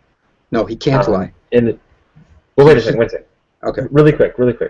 I understand what you're saying, but what I'm saying is the thrust of an objection or a critique of my position seems to be precisely that God could lie or contradict Himself or act inconsistently with His laws or revelations to humankind that He's given them, right? If that's not what you're saying, I'm not sure that there's really an objection there to be had, because then you're just saying God can do things that seem paradoxical or that seem inconsistent, but which are really not. And to that I would say, okay, but that's not really a problem for my position, right? For God to do something that merely seems self-contradictory is not an issue. It would just mean my perceptions need, or it would just mean that my perceptions are limited, or that my perceptions need to be corrected. Right. So far I'm with you 100%, and to that I reply, if I can't even trust that I'm perceiving Him correctly, Okay. Let me back up just a little bit. So you were saying he could do things that seem paradoxical, and you're not saying that's a problem. And I'm not saying that's a problem in regards to his nature. I'm saying that's a problem in regards to me worshiping him. Okay, I think I understand what you're doing. You're saying if God is ineffable, if he's incomprehensible, if he is so much higher than us that he that the very concepts and manners by which we think don't even apply to him, how in the world do we even talk about God or begin to have a conversation or relationship with him? Well, here's what I'm saying. Maybe, but let me give an example. So God can say something, and I can understand it like this. God can be saying, have faith in Jesus, and you will go to heaven, not hell. And I can understand that to mean, if I have faith in Jesus, I will go to heaven and not hell. However, that's just my understanding of what he said. What he could be actually meaning is, if you have faith in Jesus, you'll go to hell. And he wouldn't be breaking his nature, because I'm just not able to understand his message. So what I'm saying is, since I can't have confidence that I can, since I can't understand his message, and I want to like address that a little bit better. Okay, let me just spit it out, and maybe I'll have to come back to it. Since I can't have the confidence that if I believe in Jesus, I'll go to heaven, and in my opinion, I could actually go to hell for having faith in Jesus, there's no reason for me to worship him, because I don't even know what he's saying. Or there's no point for me to follow him, because if I do what he says, how do I even know that I'm going to get what I think I'm getting? What if I'm just misunderstanding what he's saying? So he's not breaking anything he's saying. It's really like I'm misunderstanding what he's saying. And so it's like, since I'm misunderstanding him, there's no point for me to worship him, because it's like, you get what I'm saying? Because yeah, it's like, I understand you. I could actually end up in hell for worshiping him. Yeah, the problem is incomprehensibility. How does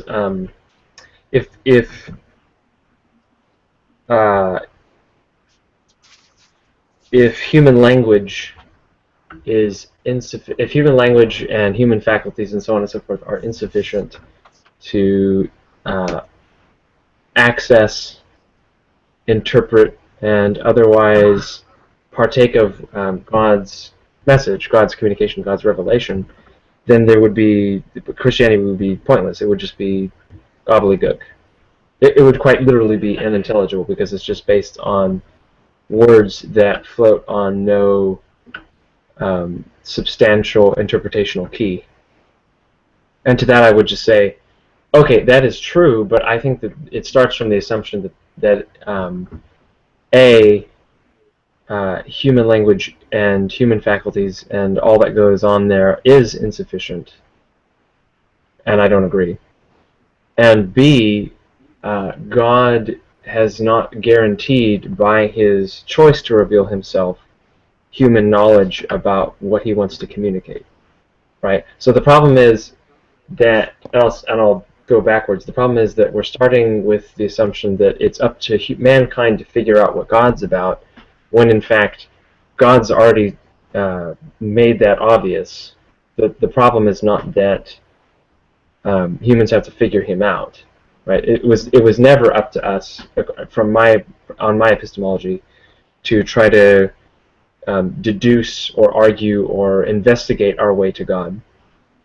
And the second thing is, I think that God created the universe, created mankind, and God revealed himself through that universe and to mankind such that man can have a rational relationship to the world that he's in, and man can have a rational relationship to the God that has created him. And that is guaranteed by the very nature that God has basically defined humanness or humanity by.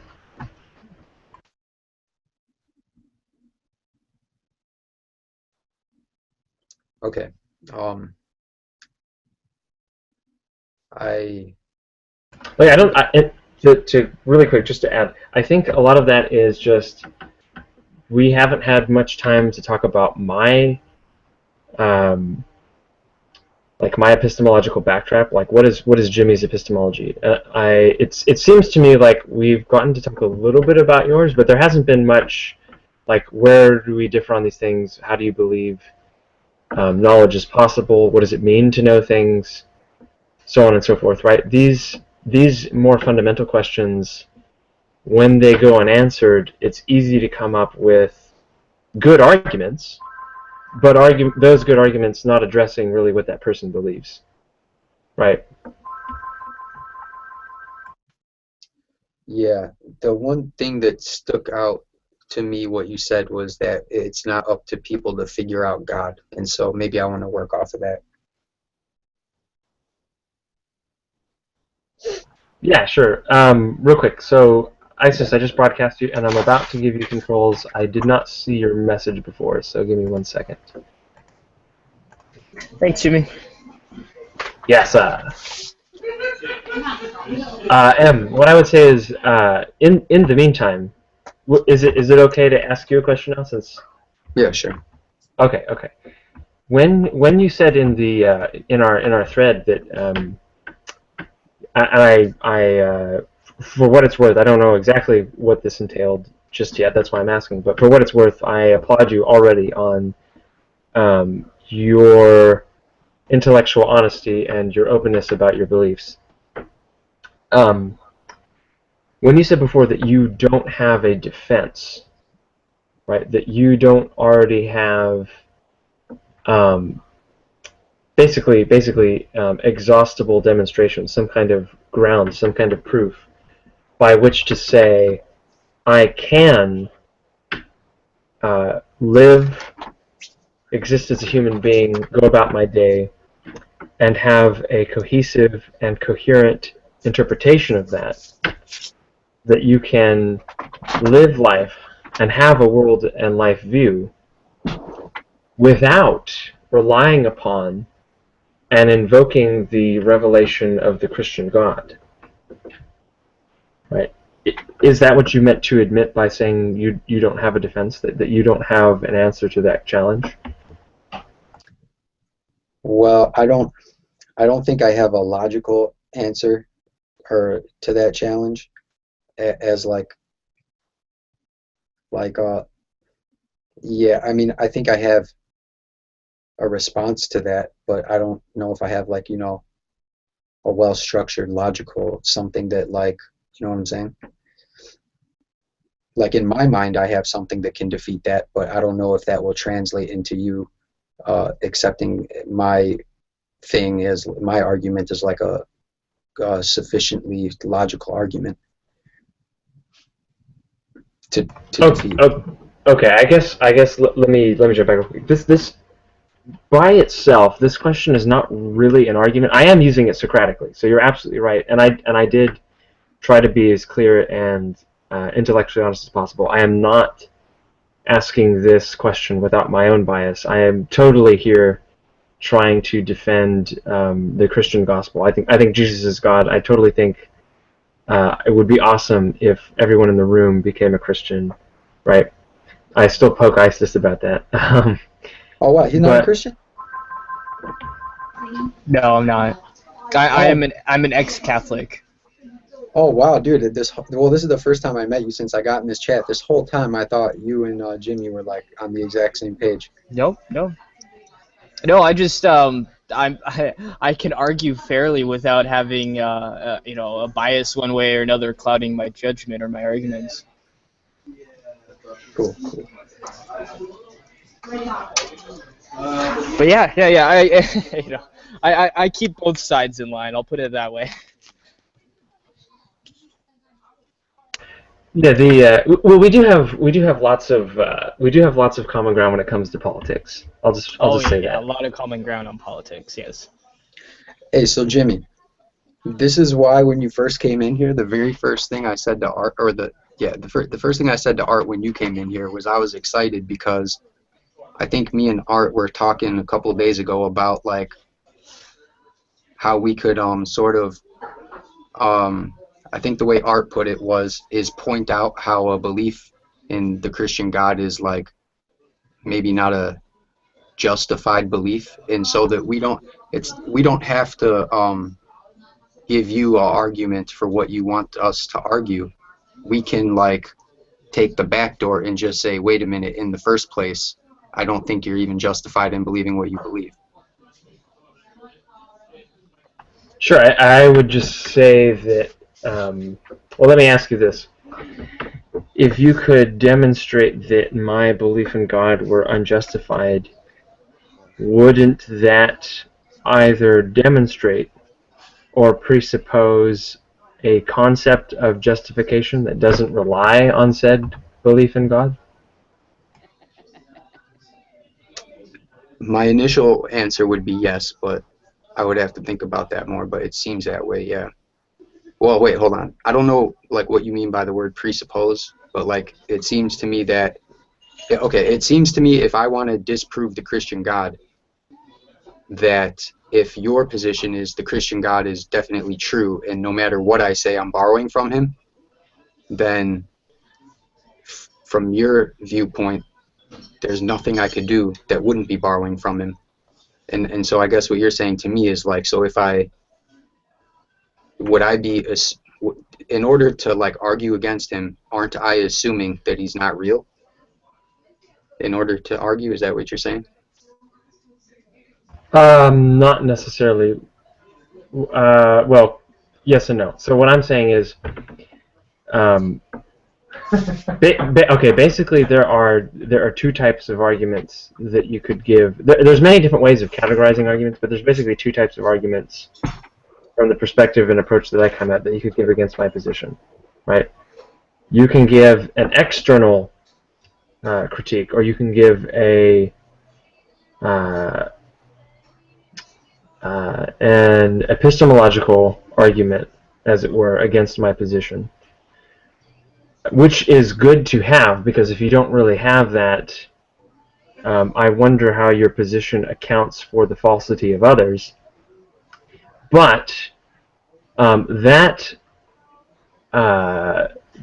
sort of argumentation is not going to be accepted without first addressing internal critique, right? Because if you and I have two different epistemologies, right, and your epistemology says, I can have knowledge, I can have true beliefs, I can have beliefs, for that matter, I can think rationally, and so on and so forth, and I can do all of this without relying upon or consciously invoking the concept of the Christian God and what he's like, and his providence over reality.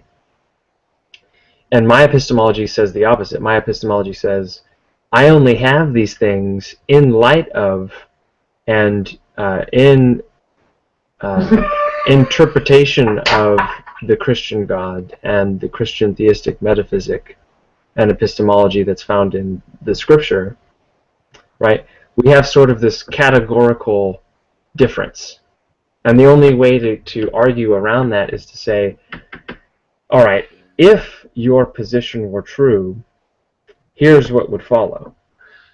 And if I can show that your position, M, leads to absurdity, that it is internally inconsistent, that it cannot provide for the daily life that you live, for the concepts that you talk about here on Google Hangouts, and for everything else that you do and think and participate in, then I think that is sufficient proof that your position cannot even begin to address whether or not the Christian position are true. You would have to start from my position to even address that question. This is why I keep bringing up the challenge, which is, I think I can answer other people when they ask me. For example, if a Muslim comes up to me and says, how do you account for knowledge without relying on Allah? I think I have an answer. I think I have a meta-narrative, if you will, that accounts for knowledge without use of Allah. Right? If you cannot do that, it would by definition follow that you necessarily are invoking this thing, that you are relying on my concept, on my position, to take part in the intellectual things that you do. Okay, I understand what you're saying, and like I said, or my response to that is I have a sneaking suspicion that if I gave it enough thought, I could answer you maybe sufficiently.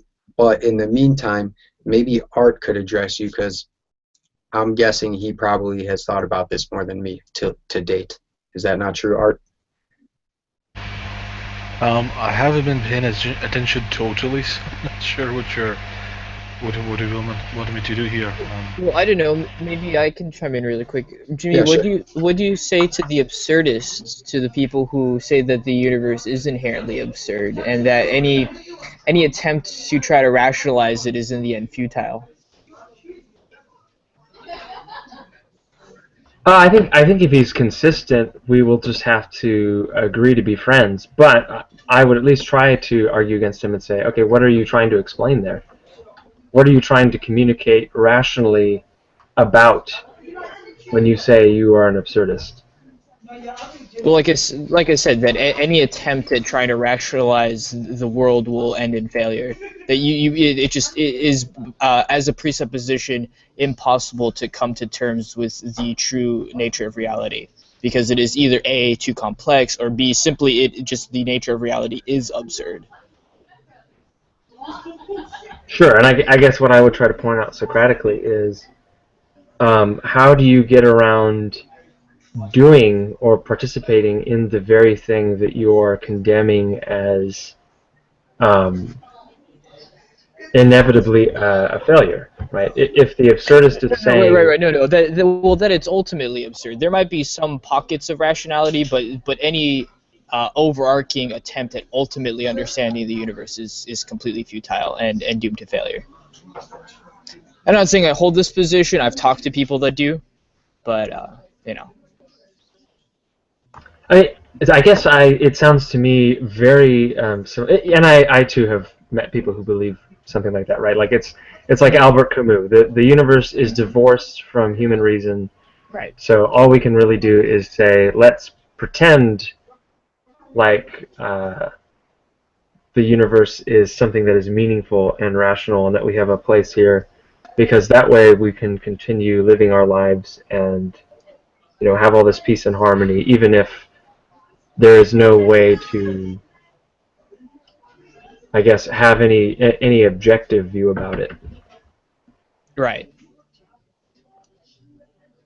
Yeah, I guess I would just say that seems very similar to me to hard agnosticism, which would say the very nature of God would make him incomprehensible. That because he is so other, because he exists prior to any categories or manners of human thinking, that to try to even talk about him in any way that is not purely experiential is silly.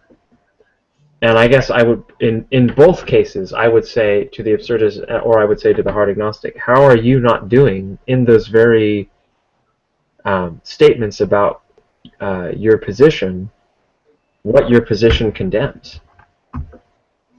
How is it not true? No. Again, it's not condemning it. It's just saying that any attempt at the ultimate realization of rationality will lead to failure. Not that you can have within, like as Simon was saying, certain contexts some form of rationality, but that if you try to have an overarching, coherent form of rationality, it's just essentially impossible.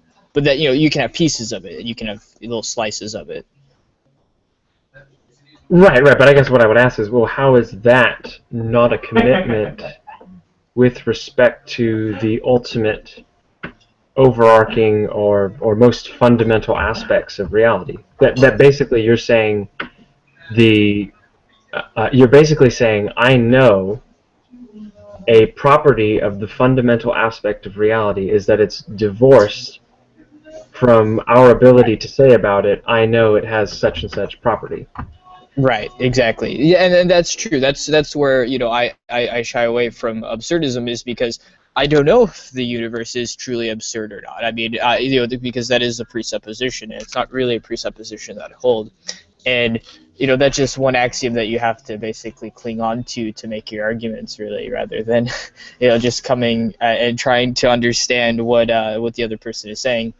So I do agree in that sense that you are making this truth claim that the universe is ultimately incomprehensible, and that is in essence trying to make a universal truth claim. But maybe I'm just misunderstanding the absurdist position, but that's at least how it comes off to me. I think if I were an absurdist, I would just bite the bullet and say, well, so what? Even if reality, thanks, dude. Even if reality is absurd like that, that's precisely what it lets me to be self-defeating when I say, I know this. And to that, I would just say, oh, cool. Well, I think I can convince you, or excuse me, I think I might be able to convince you over time, just because I'll tease you about, in a very friendly and polite way, about how I think you're being inconsistent when you go about your daily life. But at that point, if he's going to bite the bullet, there's nothing really more I can say. I think that my objection holds, in other words, but there's not really anything more I can do. Well, and the other thing is that and there's also two different types of absurdists. I think there's the ones that say that it is logically impossible for you to come up with it. So, and then others say that it's humanly impossible to come up with a complete overarching understanding. So, and I think it's much more common to have the ones that say it's just simply humanly impossible rather than logically impossible, because of just the enormity of the problem. And it might even be an infinite problem. The whole concept that the universe changes, the laws of physics change every single time we figure it out, right? The universe could just be that complex and really fooling us. Yeah, I mean, Kierkegaard actually is like one example of like a Christian existentialist who would say, like, yeah, the universe is kind of absurd and divorced from any attempt at doing metaphysical D&D. We can't really come up with some kind of overarching meta-narrative. All we can do is sort of experience and look in love at the God of beauty who is found in Scripture, right? Like, that would be his thing. And I think there is something virtuous about his intentions there, where he's... Sorry, go ahead. No, go ahead. Oh, you're absolutely right. I mean, it's the whole concept of ruby-colored glasses. If only we could take them off and see the full nature of reality. But yeah, we're completely bound to that filtering, in a sense. Yeah, I think there's something virtuous about this position. There's definitely points of huge, I mean, just absolutely vast disagreement. Like, I am very much against the idea that reason can operate without affections, or that affections can operate without reason. I think they're actually... What do you mean by affections? Like desires, or like an emotional commitment to something, right? Like to you, like... Well, with an A, like an affection, or I thought you said affection. No, like with an A, like a feeling. Right, okay, yeah. Yeah. So I would say I've never heard it in the plural, so. That's a very That's a very Jonathan Edwards type of phrase to use. So I apologize, but no worries. Yeah. So I would say there's huge differences, but there is something, I think, to be said about the intentions of Kierkegaard, where he's trying to point out, yeah, like, we have these ruby glasses. We have these goggles that are dirty, and we can only see the world through the eyes that we're given, those imperfect, limited, and morally flawed eyes. Right. So I think he's absolutely right there, and he's onto something. But I guess my response to that is, yes, Kierkegaard, right. But here's the thing. I think that the Christian message, I think that the gospel of God becoming man to save man isn't something that occurs apart from reason. I think that included in that is God is reaching out and offering men the ability to sort of escape a fate of intellectual darkness, to escape the problems of human finitude and flawed thinking. Not to be perfect, but to be capable of defending oneself or avoiding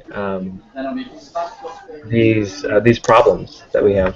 Hey, Astis Mm-hmm. and Jimmy, Astis and Jimmy.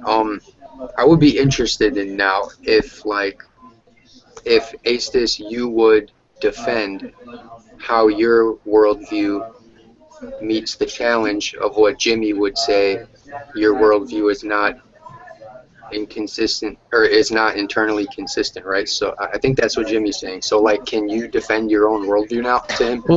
Well, see, the thing is that people have a difficulty with me because I'm one of those people that honestly comes to the conversation with no presuppositions, and people find that very hard to believe. Because even sometimes I don't even know what I believe.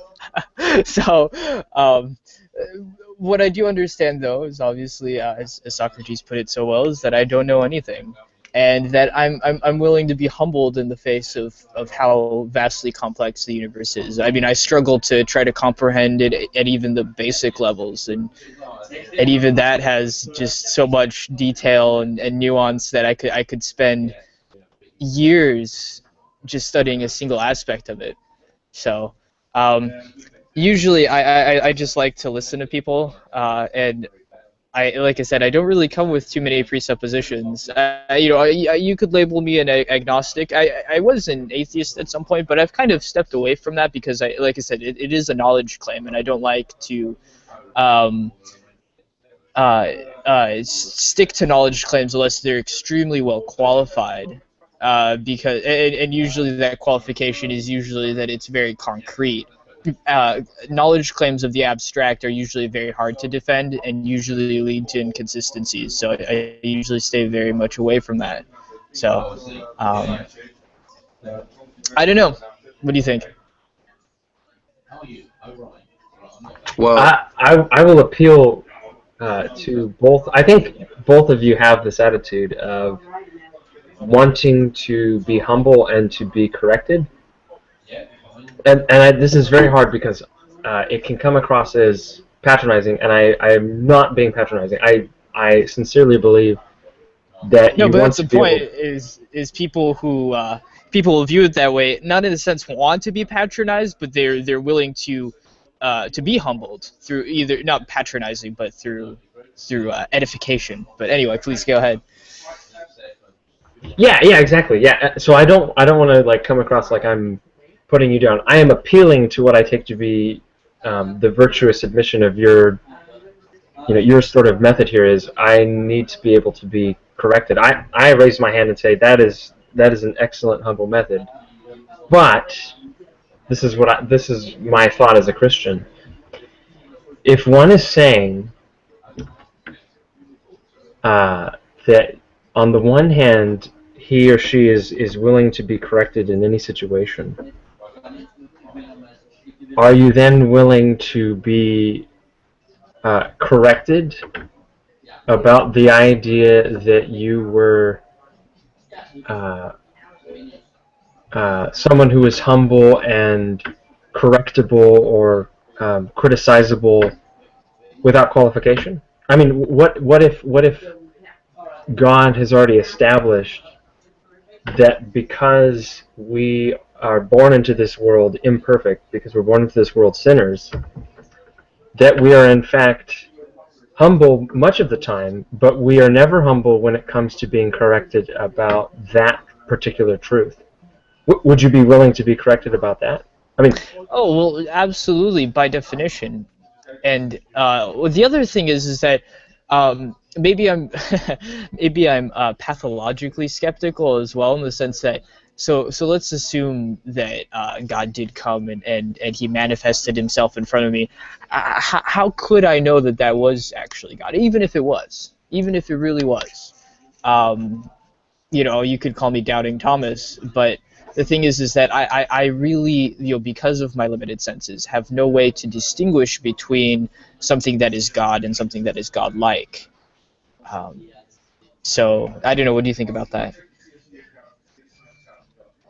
I would want to respond to that, but I also know Em wanted to say something earlier. So, is it okay if I respond to Em, or did you want to jump in and say Go what ahead. you were going to say? No, yeah, go ahead. Go ahead. Okay, cool. Thank you. I would just say, but I think that's where I'm going to appeal again and again and again to your humbleness, because the thing is, if you're saying it's possible that I could be wrong about Christianity, it's possible that God is in fact there, that he is in fact present in creation, that he's in fact evident in creation, and I just haven't been accepting that it's part of my own moral fault, and I am correctable on that. If you're willing to say it's possible that God is in fact an essential precondition to your living, that he's the one there providing you with every breath that you have, and that this entire time you're not giving credit to him for that, right? Doesn't it then follow that you're just saying something that would be necessary is true, is possible, and therefore it is in fact the case? Say that last sentence again. If all of this is taken to be necessary on Christianity, right, and in fact not only necessary in a modal sense, but necessary in perhaps the strongest sense that there is, which is nothing else could even follow without first having this concept, this fact, this framework. If it's necessary in that preconditional sense, when you say that it is possible, isn't that just to say that it's actual, that that's in fact the case? Well, so when you talk about nothing following, the thing is that we do obviously assume things for argument, and so when I want to talk about a specific subject, I'll make assumptions, usually simplifications about the system that I'm talking about, and from then I'll then derive additional things, either truths or maybe just consequences of the original axioms. And so, like I said, I haven't really seen at least personally, have seen the necessity of, specifically the Christian God.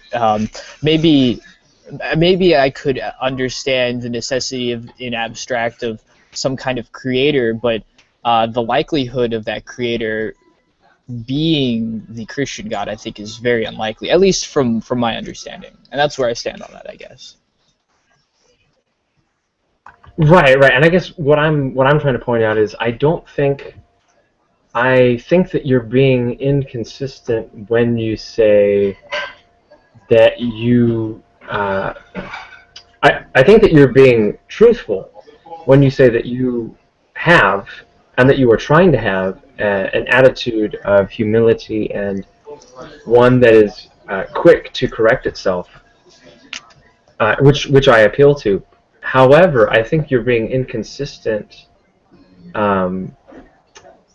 with that attitude when then you say, but I'm not convinced yet, because then what you're saying is, I think what you're saying is tantamount to saying God has not convinced me, and it's not possible for him to have already laid out this truth, obviously, to have laid out this truth evidently, because I'm not convinced by it, right? You would have to be unwilling to be corrected on that point in order to say, I'm unconvinced, right?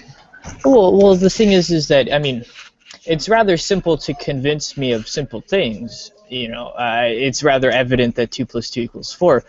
But to say that the universe necessarily came into existence through non-naturalistic means, that is a very difficult thing because of its complexity, the complexity of the proof and the evidence that it would require, and that's where I struggle. Hey, do you mind if I cut in real quick, guys? Or do you want to answer that and Please. then I'll... Okay. Or Jimmy, do you want to address that? But then I want to say something after you. No, go ahead. I've been talking for a lot here. All right. At this point, it seems to me that me and both Aestus, is that how you pronounce your name? Aestus or Istus? Istus, yeah. Okay, so it seems to me that Istus and myself could both benefit if we ask you, Jimmy, why do you think that the Christian... Yeah. And I'm gonna have to leave soon. I gotta have to go grab a train. But I'll be back though. All right, cool. But yes, so do you want to tackle both of those, either in order or however you want to feel like it, Jimmy?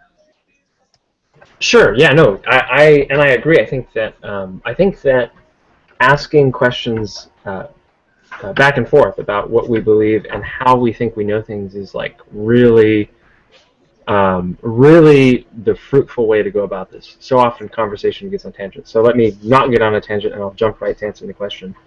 When it is asked why I believe this, or how I know this, or things like that, there's sort of two questions that sentence could be asking. The first is, how does it come to be the case, or what is sort of the history of this belief? And the second question is, what is the justification for this belief? Right? What reason do you have that you take to be sufficient that this belief is true?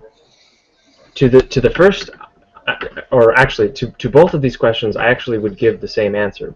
My epistemology takes God's choice to reveal himself to mankind as the cause and the justification of belief in that object.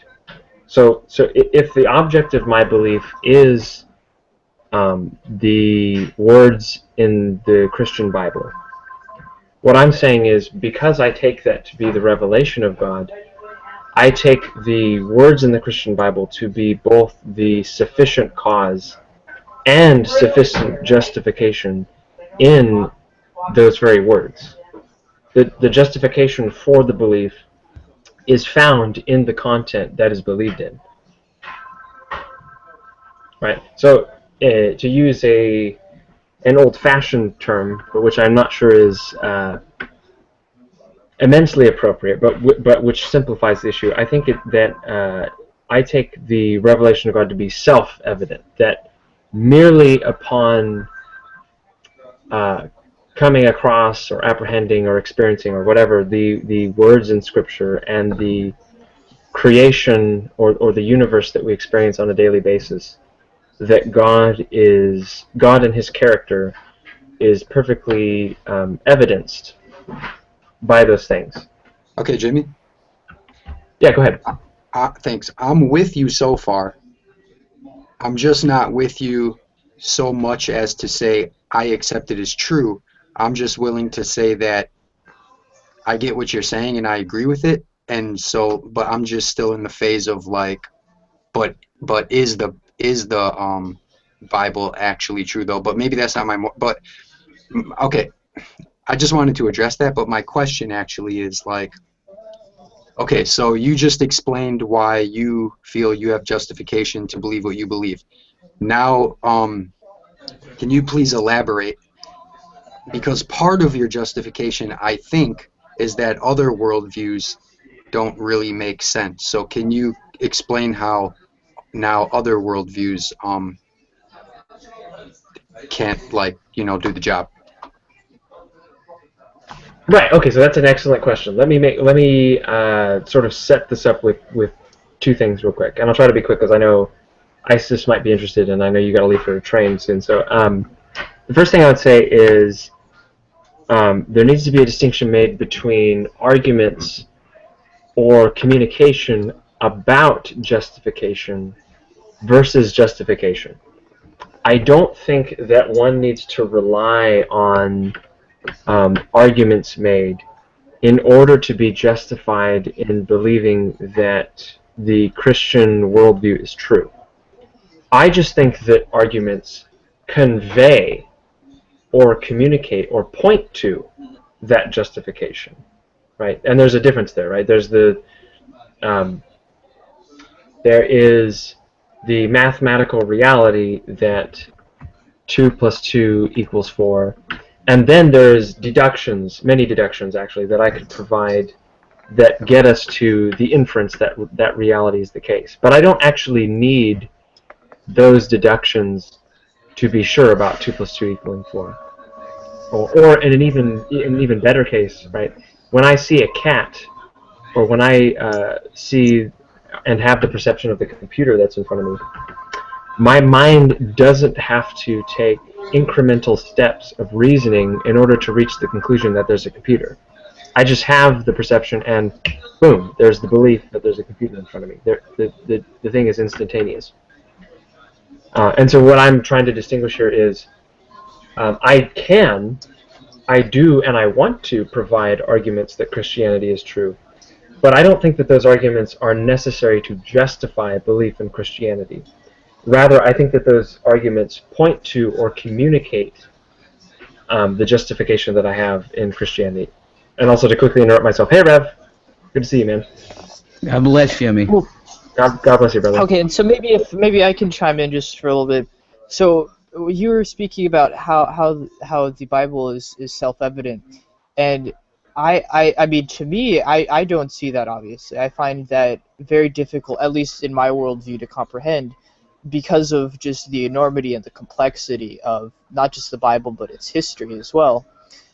And I don't know if I ever could come to that, in the sense, because of that massive complexity. Obviously, you're talking about 2 + 2. It's pretty self-evident that is because of just the simplicity of the argument. But but just comparing that to the complexity of the Bible, that's where I reach difficulties. I don't know how it ever could be self-evident, at least in the way I see it. Sure. Okay. So I think that is worth going over, but can I talk about the more general question first? Okay. Okay. So you asked. So how do I deal with other worldviews? How does that sort of come into the picture? Well, so like I said before, in analyzing, in looking at, in experiencing, or coming across other worldviews, there's sort of two things that go on. First, there is the fact that I already have my worldview. Within my worldview, I already have an account for knowledge, for argumentation, for all these things that I'm going about and doing. And so I sort of already have a meta-narrative, or you could call it a philosophy of history that interprets and explains what it means to have a different worldview other than Christianity and why that occurs. And specifically on my position, worldviews that are not Christian. Okay, I'll try to be fast, Isis, because I want to give you guys a chance to respond. Well, I'll probably be back on in about 3 hours, so. Cool. Okay, I might be around then. I'm not certain, but I might be around. Great. Are you absolutely certain? Oh gosh, not Sci-Teb, no. Only if God predestined it, right? Yeah. True that. Amen, brother. So, okay, so according to my position and my philosophy of history, I would say that worldviews other than Christianity pop up as a result of our sin, because we have inherited the sin of Adam, because he disobeyed God. Our hearts are naturally inclined against him. Right? There's sort of this theological saying: sin is positional, not practical. And what that means is not to say that sin is not practical. All it means is the sinfulness of man, or the vileness or evil nature that we have, is one that's positional. We are born in a state, or with a nature that is inevitably against God. Right, that Psalm 14 would say, all the thoughts of the unbeliever are, there is no God. Hey, Jimmy. Okay, so let me just kind of, hope you don't mind, but so I am content enough with your explanation of how you explain away other worldviews. So now I think it's actually important to get back to what Istis was saying about the Bible, right? About complexity. Yeah. Well, self-evidence. But yes. Right. So okay. So I would say the issue is, anytime someone holds something to be self-evident, there has basically been two ways to go about it. The first is sort of a Cartesian method, which I would not use, which is just to say, "Isn't this obvious?" which I'm not using. Duh. I think duh. Basically. Don't you just Don't you have the same intuitions I do? Isn't everybody like me? Bad argument, in my opinion. Yeah. The second way to go about that is to argue transcendentally, or to provide what I called earlier the internal critique, and that is to say, if something is not self-evident, which were claimed to be self-evident, it would have to follow that it's actually self-evidently not self-evident. There's not really neutrality one can have with respect to things that are supposed to be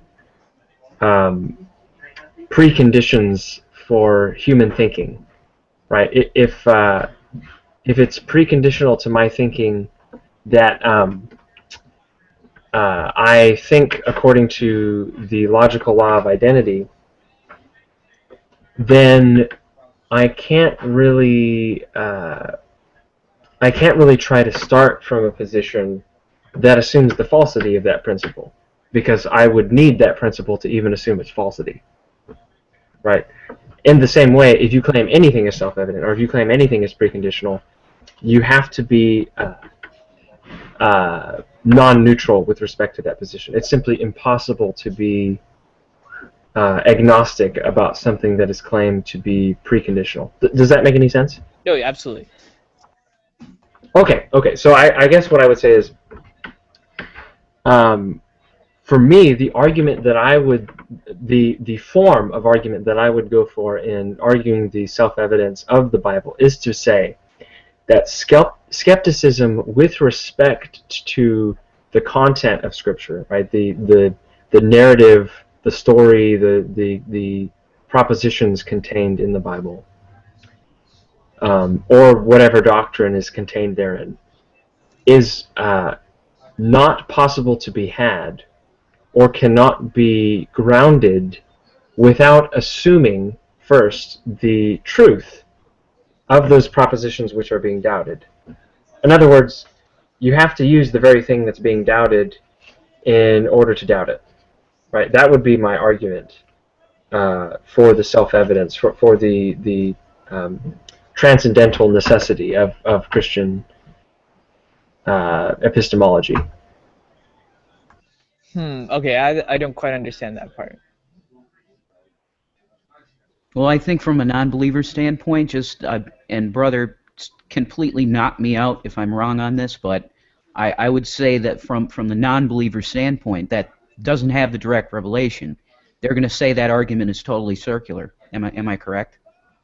Well, no, I'm not saying that. I just don't understand exactly what he was getting at.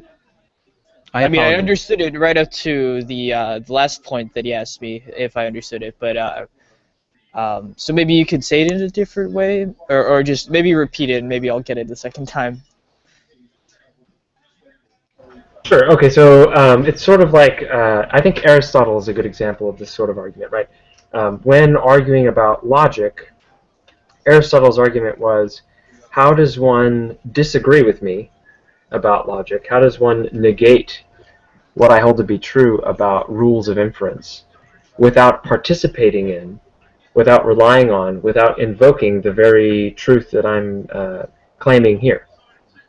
Right, and that's what I'm saying is also true of the biblical or Christian worldview. I'm saying the skepticism that people have with respect to the truth of the Christian Bible cannot be grounded except that it find its grounding within the Christian worldview. But if that were the case, then it would be self-defeating. Right, that's where I thought you were going with that. So do you ground logic and mathematics in God, or is it wholly separate from God? Because I'm obviously using logic and statistics to try to assess the possibility that the Bible is essentially true, and what it says did really happen in the way that it portrays. And so I don't think, at least for my worldview, that logic and statistics require a grounding in God. So do you see it that way, that they do require grounding in God? Yeah, I would. Right. Okay.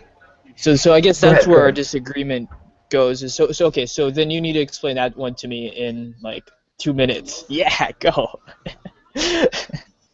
All right, I'll try to room through this. Well, don't worry about it. We can pick this up some other time.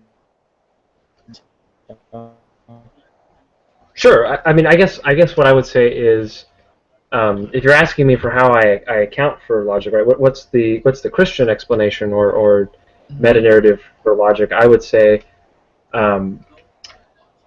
there's sort of room here, but the position I would argue is a divine conceptualism where logical laws are abstracts. They are normative abstracts that exist in the mind of God, which he conceives or creates or chooses to think about, however you would like to word that, as part of his plan for creation. So the sort of creative story of Christianity is that there is this God who exists a se, that is, he's self-existent, he's alone in his existence, and he chooses to plan or come up with this blueprint for reality, and then he realizes that plan, or he actualizes that reality according to his blueprint. And what I'm saying is a fundamental aspect of that blueprint is that the world and the humans that inhabit it, in thinking about that world, follows these laws of logic.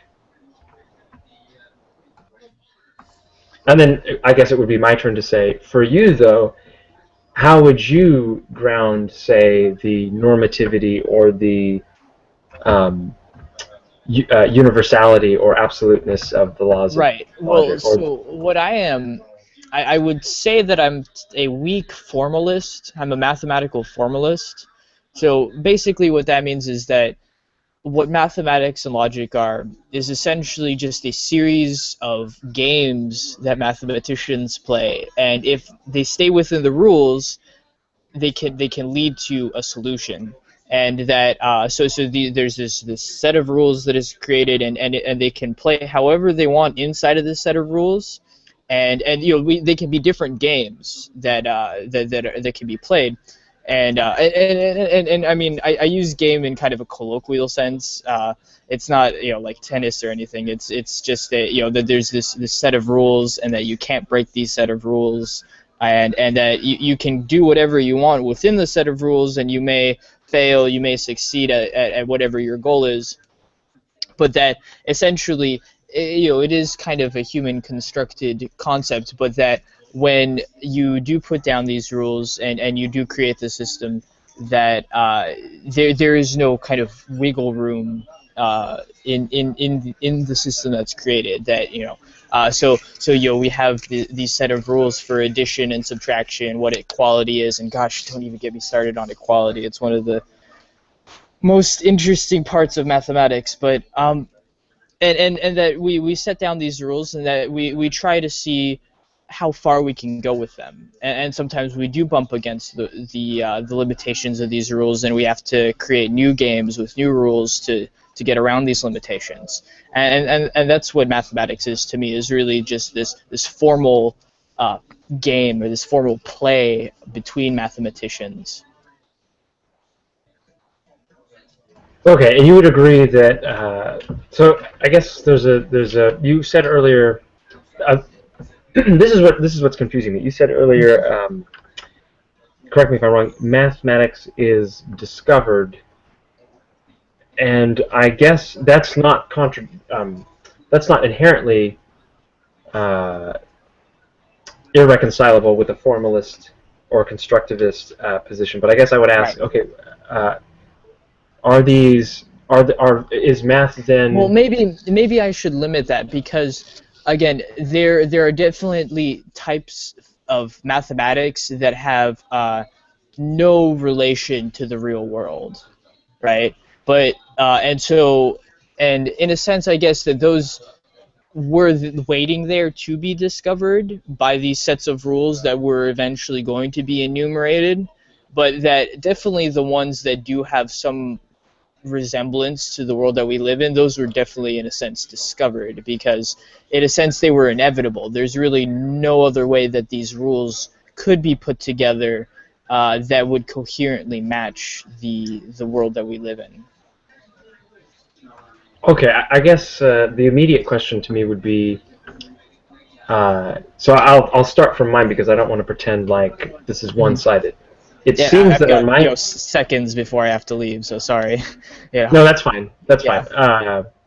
On my position, it seems like I have a reason to believe that laws or rules of inference, laws of logic, preclude any reality obtaining or coming into being, or something that we come into contact with that undoes our very framework as a whole. Because I'm not sure what you mean by that. in other words, my most basic beliefs, the beliefs that are sort of at the bottom or the roots of other beliefs that I have, right? Logic seems to be more down at that level, and for my position,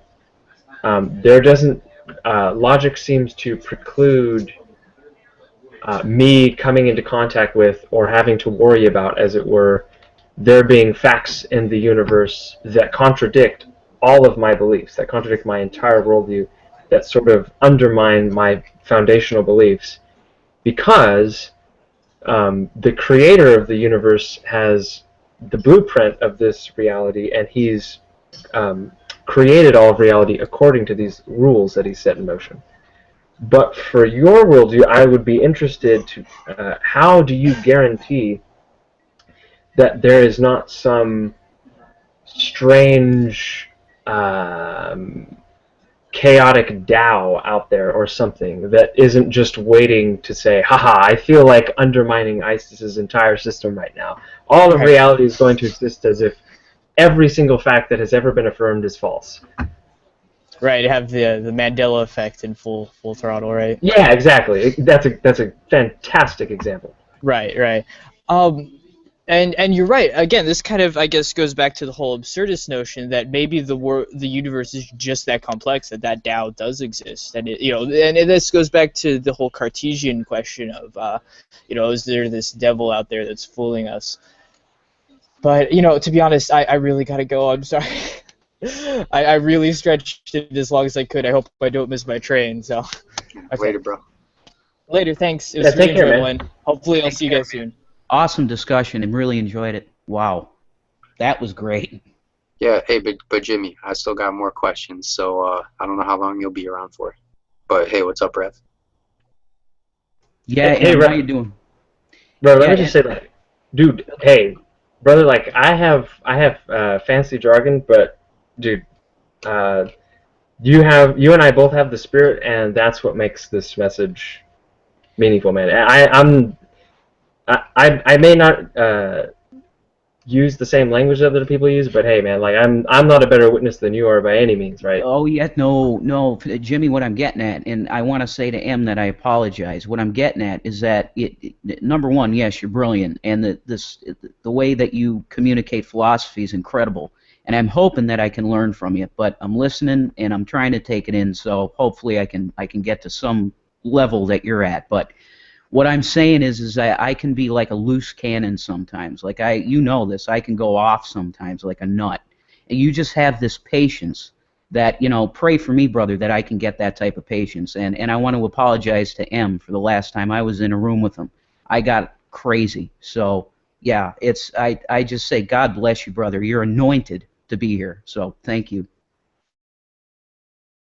I am absolutely blessed to hear that, Rev. And it is truly an anointing. None of this, anything that I've said that has been worth hearing has not been something that I, thought of or came up with on the spot. But it's already deposited with all the riches of wisdom in Christ. So, man, it's a blessing to be your brother, man. Amen. And I'll say this quickly, and M, you can go right ahead and ask Jimmy your question. That's what people have to understand when we do come on here. It's not because we want to. It's because we're led by the Lord, and we really want to see people get saved. We do. We understand, though, that God is the only one that does that, and hopefully we can be the best witness we can be. And the majority of us on here, unfortunately, are not that great at it, and we mess up a lot. But I just, once again, I give props to Jimmy for being one of the best around here. So go ahead, M. Thank you. All right. Yeah, no problem, man. Okay, cut me off anytime you want. But I don't know, Jimmy, do you have to leave soon or what? I'd like to get some food at some point because I actually haven't eaten yet. But I'll tell you what, I'll stick around. Let's set a conversation. We can continue conversing about this topic, but maybe by 1 I ought to take off here. It's 12:11 p.m. for me, so maybe about in 50 minutes, latest. I'd like to leave it in 15 or 20 minutes, but I'll if the conversation really starts progressing, I don't want to interrupt it. But I could use some food. All right, cool. I'm a very limited, fallible human being, so I still need food. Yeah, no problem, man. Well, okay, I appreciate your time because you have answers that are good. So there's 3 things that I want to go at with you. One of them is just a point I want to make to you, but I guess it could sort of be classified as a defense to your an objection to your worldview. So there's that one thing, and the other thing is we were talking about that hermeneutics thing, which I want to keep going down that line. But another thing also is that it seems to me your worldview is based on the Bible, and so if someone could undercut the Bible, doesn't that throw away your worldview? Yeah, I would say if you can demonstrate that, the sort of, as you said, undercutting of the Bible, yeah, that would be sufficient disproof of my position. Well, okay. Well, that's good to know, first of all. Yeah. Yeah, really quick. I am really eager to because here's the thing, with the conversation with Istis, we have commitments, as it were, to certain doctrines about the ultimate nature of reality. So, for example, he's a formalist, right? He believes mathematics are nothing more than the particular graphological symbols and relationships that we play. Sort of he used the word game. I would add the word language game. It's a very Wittgensteinian idea that mathematics is a set of rules and symbols that we use and manipulate, and outside of that, there's nothing really to say. Or it seems like I shouldn't go this far because I don't know what ISIS's opinion is on this. But classically, formalism would say outside of that, there's nothing really more basic. There's no mathematical substratum to reality or anything like that. But he's committed to that idea, and so me and him will have conflict over whether or not our differing positions on mathematics can account or provide a coherent and meaningful idea of what it means to do math and what it means to use these symbols and count and so forth, right? But what I would say is, what is your position on these things, right? Because if you don't have something by which to say God is superfluous, I can participate in these things without him, it seems to me there's not really much left to say about the subject. You would already have. I mean, I'm willing to be corrected here, but if one is saying that there is some indispensable precondition for rationality, and I'm saying it's the rule of the Christian God Yahweh, and you're saying I don't have a way to account for these things, I don't have a way to demonstrate that I can have these beliefs, ideas, and behaviors without this God, how then would it not inherently follow that my point of view is true, that it's demonstrated? What I'm thinking now is, can we both be wrong? About our most basic presuppositions?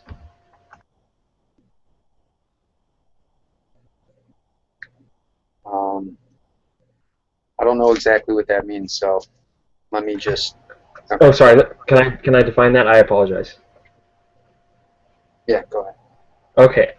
Usually, so there's kind of two ways to use there's kind of three ways to use presupposition. I'm only going to list two because I don't use the loosest sense of the word, which I think is useless to epistemological conversation.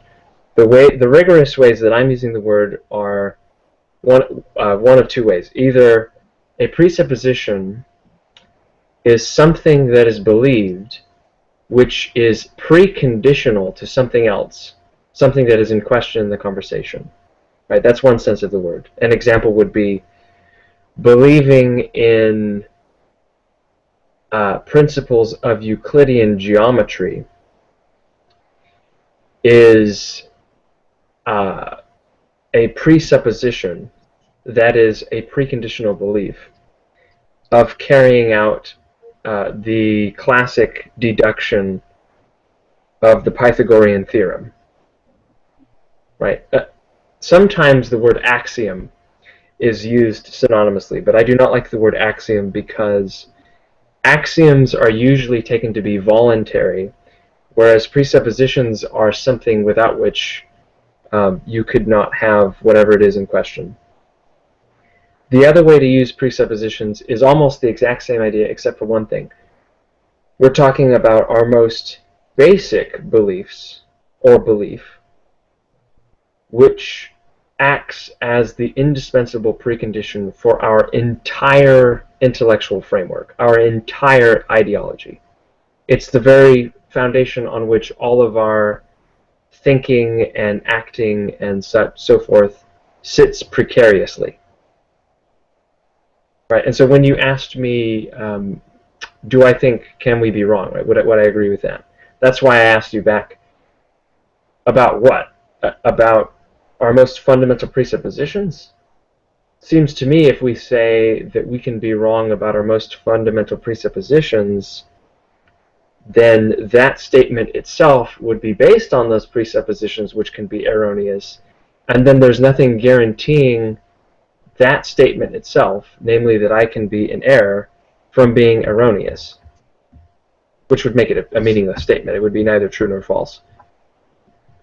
Okay, perhaps I could try and play a little bit of devil's advocate here for a second. Let me ask you this, Jimmy. How about, is it possible that the Christian God is God, but the Bible isn't entirely inerrant and true? I don't think so, because I would just say the very concept of the God I am arguing for is the one that is revealed in Scripture. Right? I'm giving God the property of revealing Himself in Scripture, so that to say a God can exist who is not that God is to say that my God doesn't exist, or to say that the Bible isn't true is also tantamount to saying that God doesn't exist. Fair enough. Yeah, we have a different position on that, but that's fair. Okay, gotcha. Go ahead, Em. All right. What your explanation, Jimmy? It went over my head. So let me ask my question in a different way.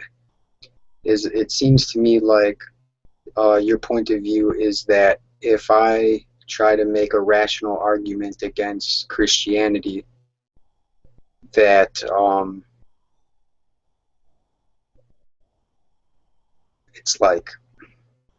it's kind of like I'm dead from the start, because like I can't do that.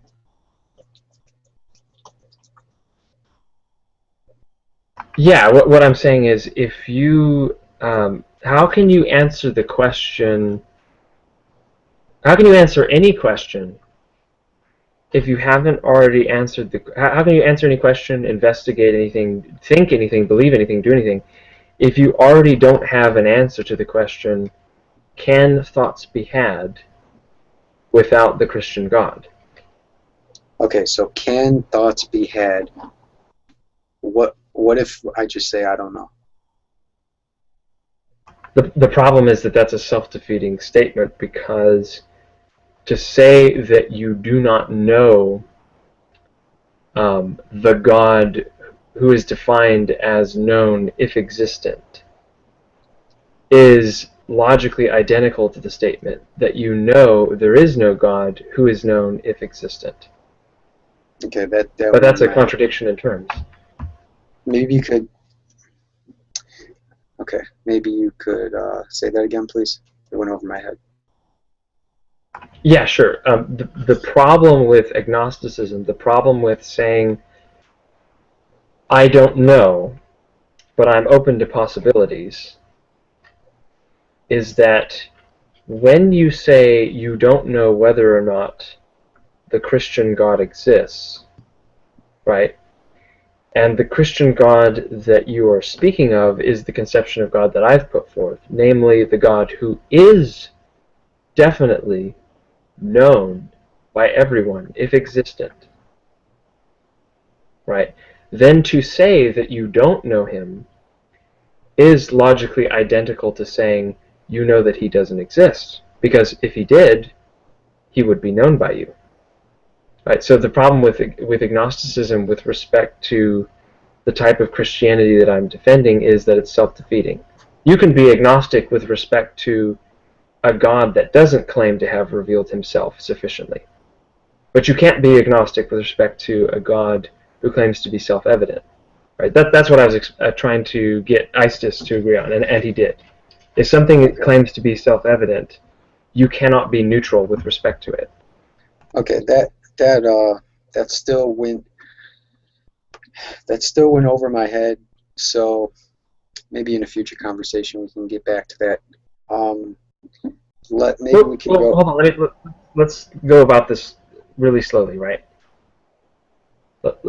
When you say you're saying, you're asking, right? What if I say I don't know? Yeah, because initially you said to me, you asked a question to me. What was that question? I forgot. Oh, how do you the question I asked was, how do you try to answer any other question? How do you try to answer any question that's brought after this one? Namely, the question, or excuse me, let me start all over. How do you do anything right? Like That even tie drop. my shoe. Yeah, how do you even think about tying your shoe? How do you go about tying your shoe? So on and so forth. How do you do anything? Think anything? Believe anything? How do you go about your daily experience? Without having an answer to the question, how do I do these things without relying upon and invoking the Christian God and His revelation? Yeah, how? I mean, to me, to me, it just seems like, wait, I don't know what you mean by invoking. Invoking is like, so if I say, let's pretend that we're at a coffee shop, right? And there's a coffee cup on the table, right? And I say, and I point to it, right? And I've been looking and drinking out of this coffee cup for a while, and then I look and point to it and I say, this coffee cup doesn't exist, right? That's obviously absurd because I am invoking or utilizing the concept of this coffee cup that I've had to believe in for minutes now as I'm drinking from it in order to deny that it exists. Right? I couldn't talk about that coffee cup unless it were there to be talked about. I could say, you know, the coffee cup or the teacup on the other side of the moon doesn't exist, right? Because I'm not, you know, I haven't been drinking from it. I haven't been looking at it. I'm not pointing at it. I'm speaking in abstract terms there. But if I say about a specific coffee cup that is in front of us that I've been handling all this time that doesn't exist, anyone would look at me and laugh. Because I am relying on the existence of that coffee cup, and I am relying on my belief in it to even deny that it exists. Right? That's sort of the idea of invoking a concept, utilizing it, using it. So you're saying, how can I tie my shoe without invoking the Christian God? Sure. Yeah, anything, right? And the reason you're saying I am invoking the Christian God is because you're saying he made my, or he like made everything, or what? Well, not just that. I'm saying the creative activity and the revelatory activity, that is God's ordering, determining, being responsible for the existence of the universe and our lives, and God's revealing himself through that is a precondition of our very lives. We could not live, breathe, think, believe anything without it. It's the very basis upon which we live. It's like someone trying to say they can live without breathing. Okay, Right? so what you're telling me is that the only reason I'm alive in the first place is because of him. Well, I'm not saying the only reason. I'm saying the most ultimate reason, or a reason which is not dispensable, is that he has created you. He has given you the nature that you have. He has given you your rational cognitive faculties. He's given you your faculties of sensory perception. Okay, so on and so forth. Okay, so that's what you're saying. And if the Christian God is true, or if he is in such that way of having those attributes or whatever and doing those things he did, then I would agree with you that I can't use my reasoning and stuff without it evoking him or invoking him. But my question is, so I agree with you. But my question is, this is like predicated on his existence. If I use the word predicated correctly, I don't know. This depends on his existence, though. I'm willing to agree with you, but now it's like, okay, show me that he exists. Well, but that's the problem, is if proofs and questions and skepticism and online conversation and all of this is only possible in light of Christian theism being Wait, true. but you said if. You're still saying if. Right. You didn't let him finish. Okay, I'll be quiet then. Right. So if we can't even have this conversation, if your skepticism is not possible unless there is this God, there is his creative plan, there is his revelation which guarantees knowledge of him, which acts as sort of an interpretational key to reality, right? If that's the case, then you couldn't ask the question, what reason is there to believe in him, without relying on on a positive answer to that question already. Okay, Jimmy, I get what you're saying, and I will present you a situation which I think parallels the situation you're presenting me with. Wait, really quick. Okay. Really quick. Okay. The thing I'm trying to get across here, Em, is you already have to have a counter authority. You already have to have some kind of counter explanation. You already have to have some kind of means and grounds for doubting God outside of the Christian worldview in order to rationally do so. And so what I'm saying is, no one can pretend to be neutral with respect to the God that I'm presenting. They either have absolute certitude that he is absolutely 110% superfluous and out of the picture because they already have some kind of sufficient system without him. Right? They already have an answer to the question, how do I know things without God? How do I do things without God? How do I have rational beliefs without this God? Right? Or you don't have an answer to that question. And what I'm saying is, if you don't have an answer to that question, then to paraphrase, I think something you said earlier, your position is already kind of dead from the start, because you can't get skepticism off the ground unless you could already demonstrate that it were possible to have it without relying on the existence and revelation of the Christian God. Okay, maybe I shouldn't grant you that conclusion. Can you elaborate on that conclusion? Yeah, it's just definitional, right? Somebody could predicate that property to anything. Now, I think I think that the attributes besides that would be very different and have been very different in the case of religion. But a Muslim could give you the same issue,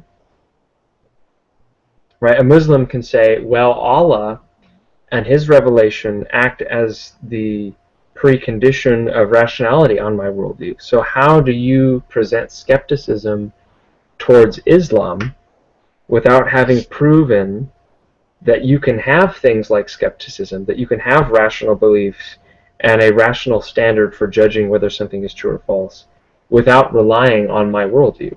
Okay, I But get the thing is, that's not a problem for my system, because I don't need to answer for you why your worldview can't account for things without Islam. All I need to answer is how I and my worldview can. But it is a predicament for your worldview if all these other worldviews look at you and say, here's this challenge, right? And it is indeed a logical challenge, but you have no answer to it. Okay, so let's say I don't have an answer to it, and let's pick up the Islam thing. So if someone who came up to you and said, you have to invoke the God of Islam to talk about Christianity or to tie your shoe or anything, you would say, no, I don't have to, because you have to invoke my God of Christianity. But what I think they could say then is that, well, okay, it's like you are giving a defense to them that could work, unlike my defense. Me personally, I don't have some type of grounding for my logic. Not that I don't, I just haven't thought about it. Maybe in the future I can if I think about it, but at the current moment, I don't. So let's say I'm defeated. But for you, you do have a defense for that person that's Muslim, that's evangelizing to you. You could say, well,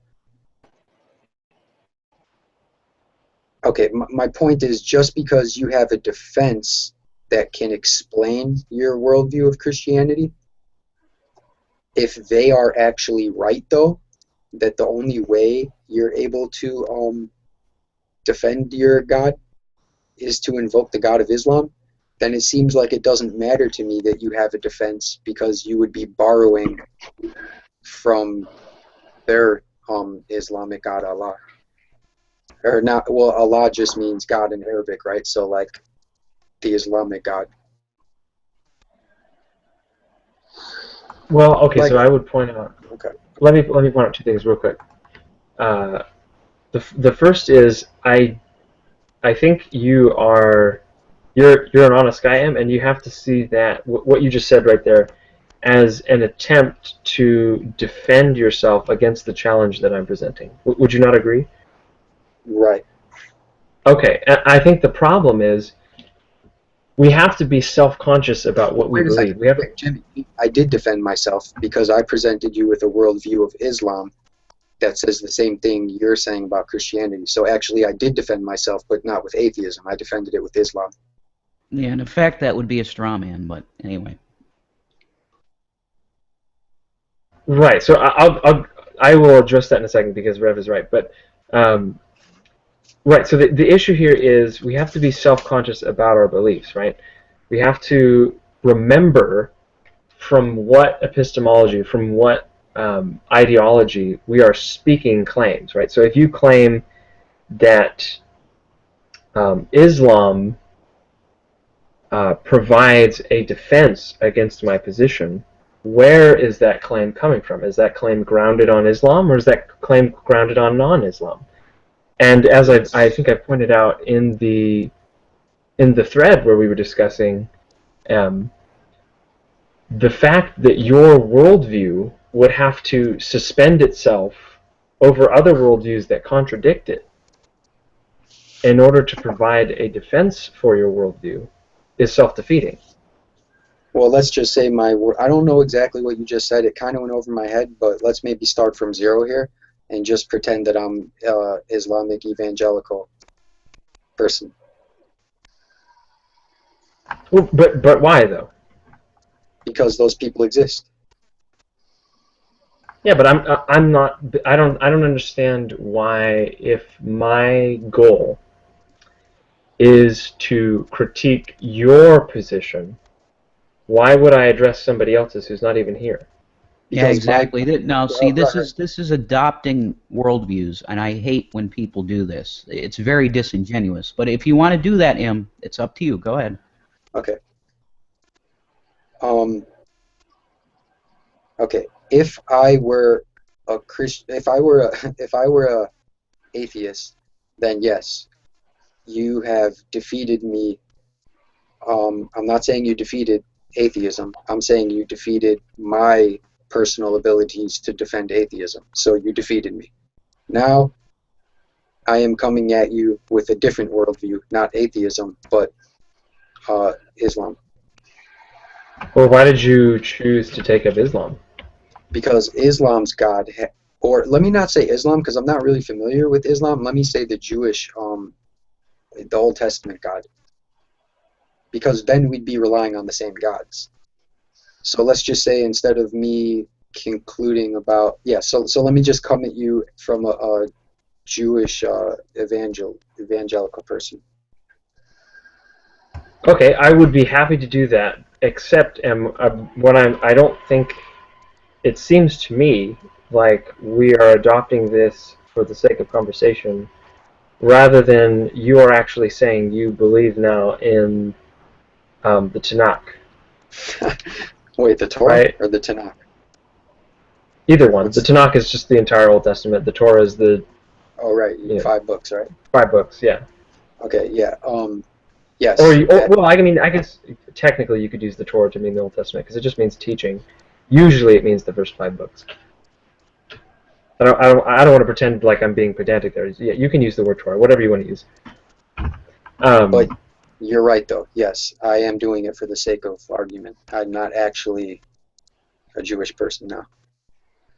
But the problem is we can't choose our epistemologies like we pick out hats, right? Well, but okay. In my particular case, I agree with what you're saying. But there are actually Jewish people out there, and so like I'm just speaking for them right now. Okay, I think I'm happy to answer. Like somebody asked me, I've answered before. I think the first time we communicated, you asked me how would you respond to an Islam, and I said, okay, well this is how I do it.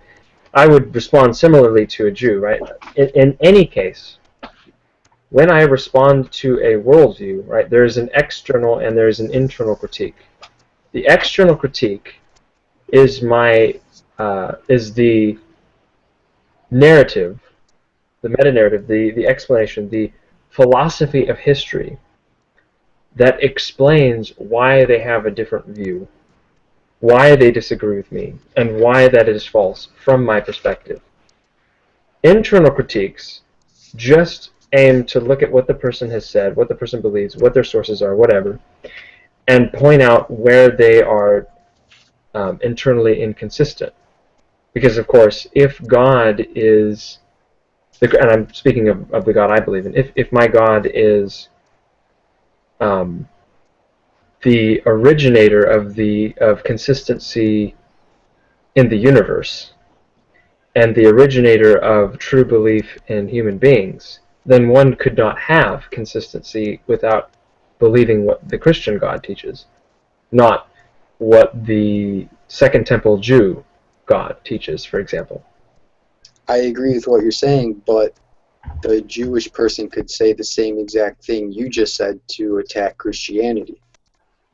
In form, yes, in form, but there would be a different in content, right? There are different beliefs held by Judaism. For example, it depends on the type of Jew, but a lot of Jews would disagree about the nature of the Trinity, or a lot of Jews would disagree about the nature of the hypostatic union, Jesus Christ, whether or not he was God. They would disagree about his messiahship. They may disagree about the historical veracity of the Gospels, right? So we have these different doctrines. So I think, as I pointed out in the thread, I don't see what the point is of bringing up these other views are, because although I have defenses against them, they don't serve to help your position at all. Because well, yes, it is true. Here's the go ahead. Thanks for letting me get in. Because the issues you mentioned, such as Christianity, and such as the Trinity, and I forgot what else you said, those are like not really. I want to use the word pertinent, but I don't know if those are not necessary, or maybe necessary. To those point out the differences between Judaism, some differences between Judaism and Christianity. Yes, I grant you that. But the heart of the issue here is the Jewish God has the attributes such as he created. Like, I'm talking about the different attributes. The attributes you just named, yes, I'll grant you, but let's talk about the other attributes now that are the same attributes you used for your God to defeat Christianity. Okay, the attributes that you invoked of the Christian God to defeat my worldview of atheism, let's rely on those attributes you used for the Christian God, and now let's rely on those attributes. Like the Jewish God has those attributes you relied on. He has those same attributes. Though sure, he may not be... Well, the Jewish God is Jesus Christ, so... Yeah, I guess Rev's getting at what I'm going to get at here, which is just that, you know, I think where we disagree, is that you think these are not pertinent. I would say they're essentially pertinent. I mean, just common sense.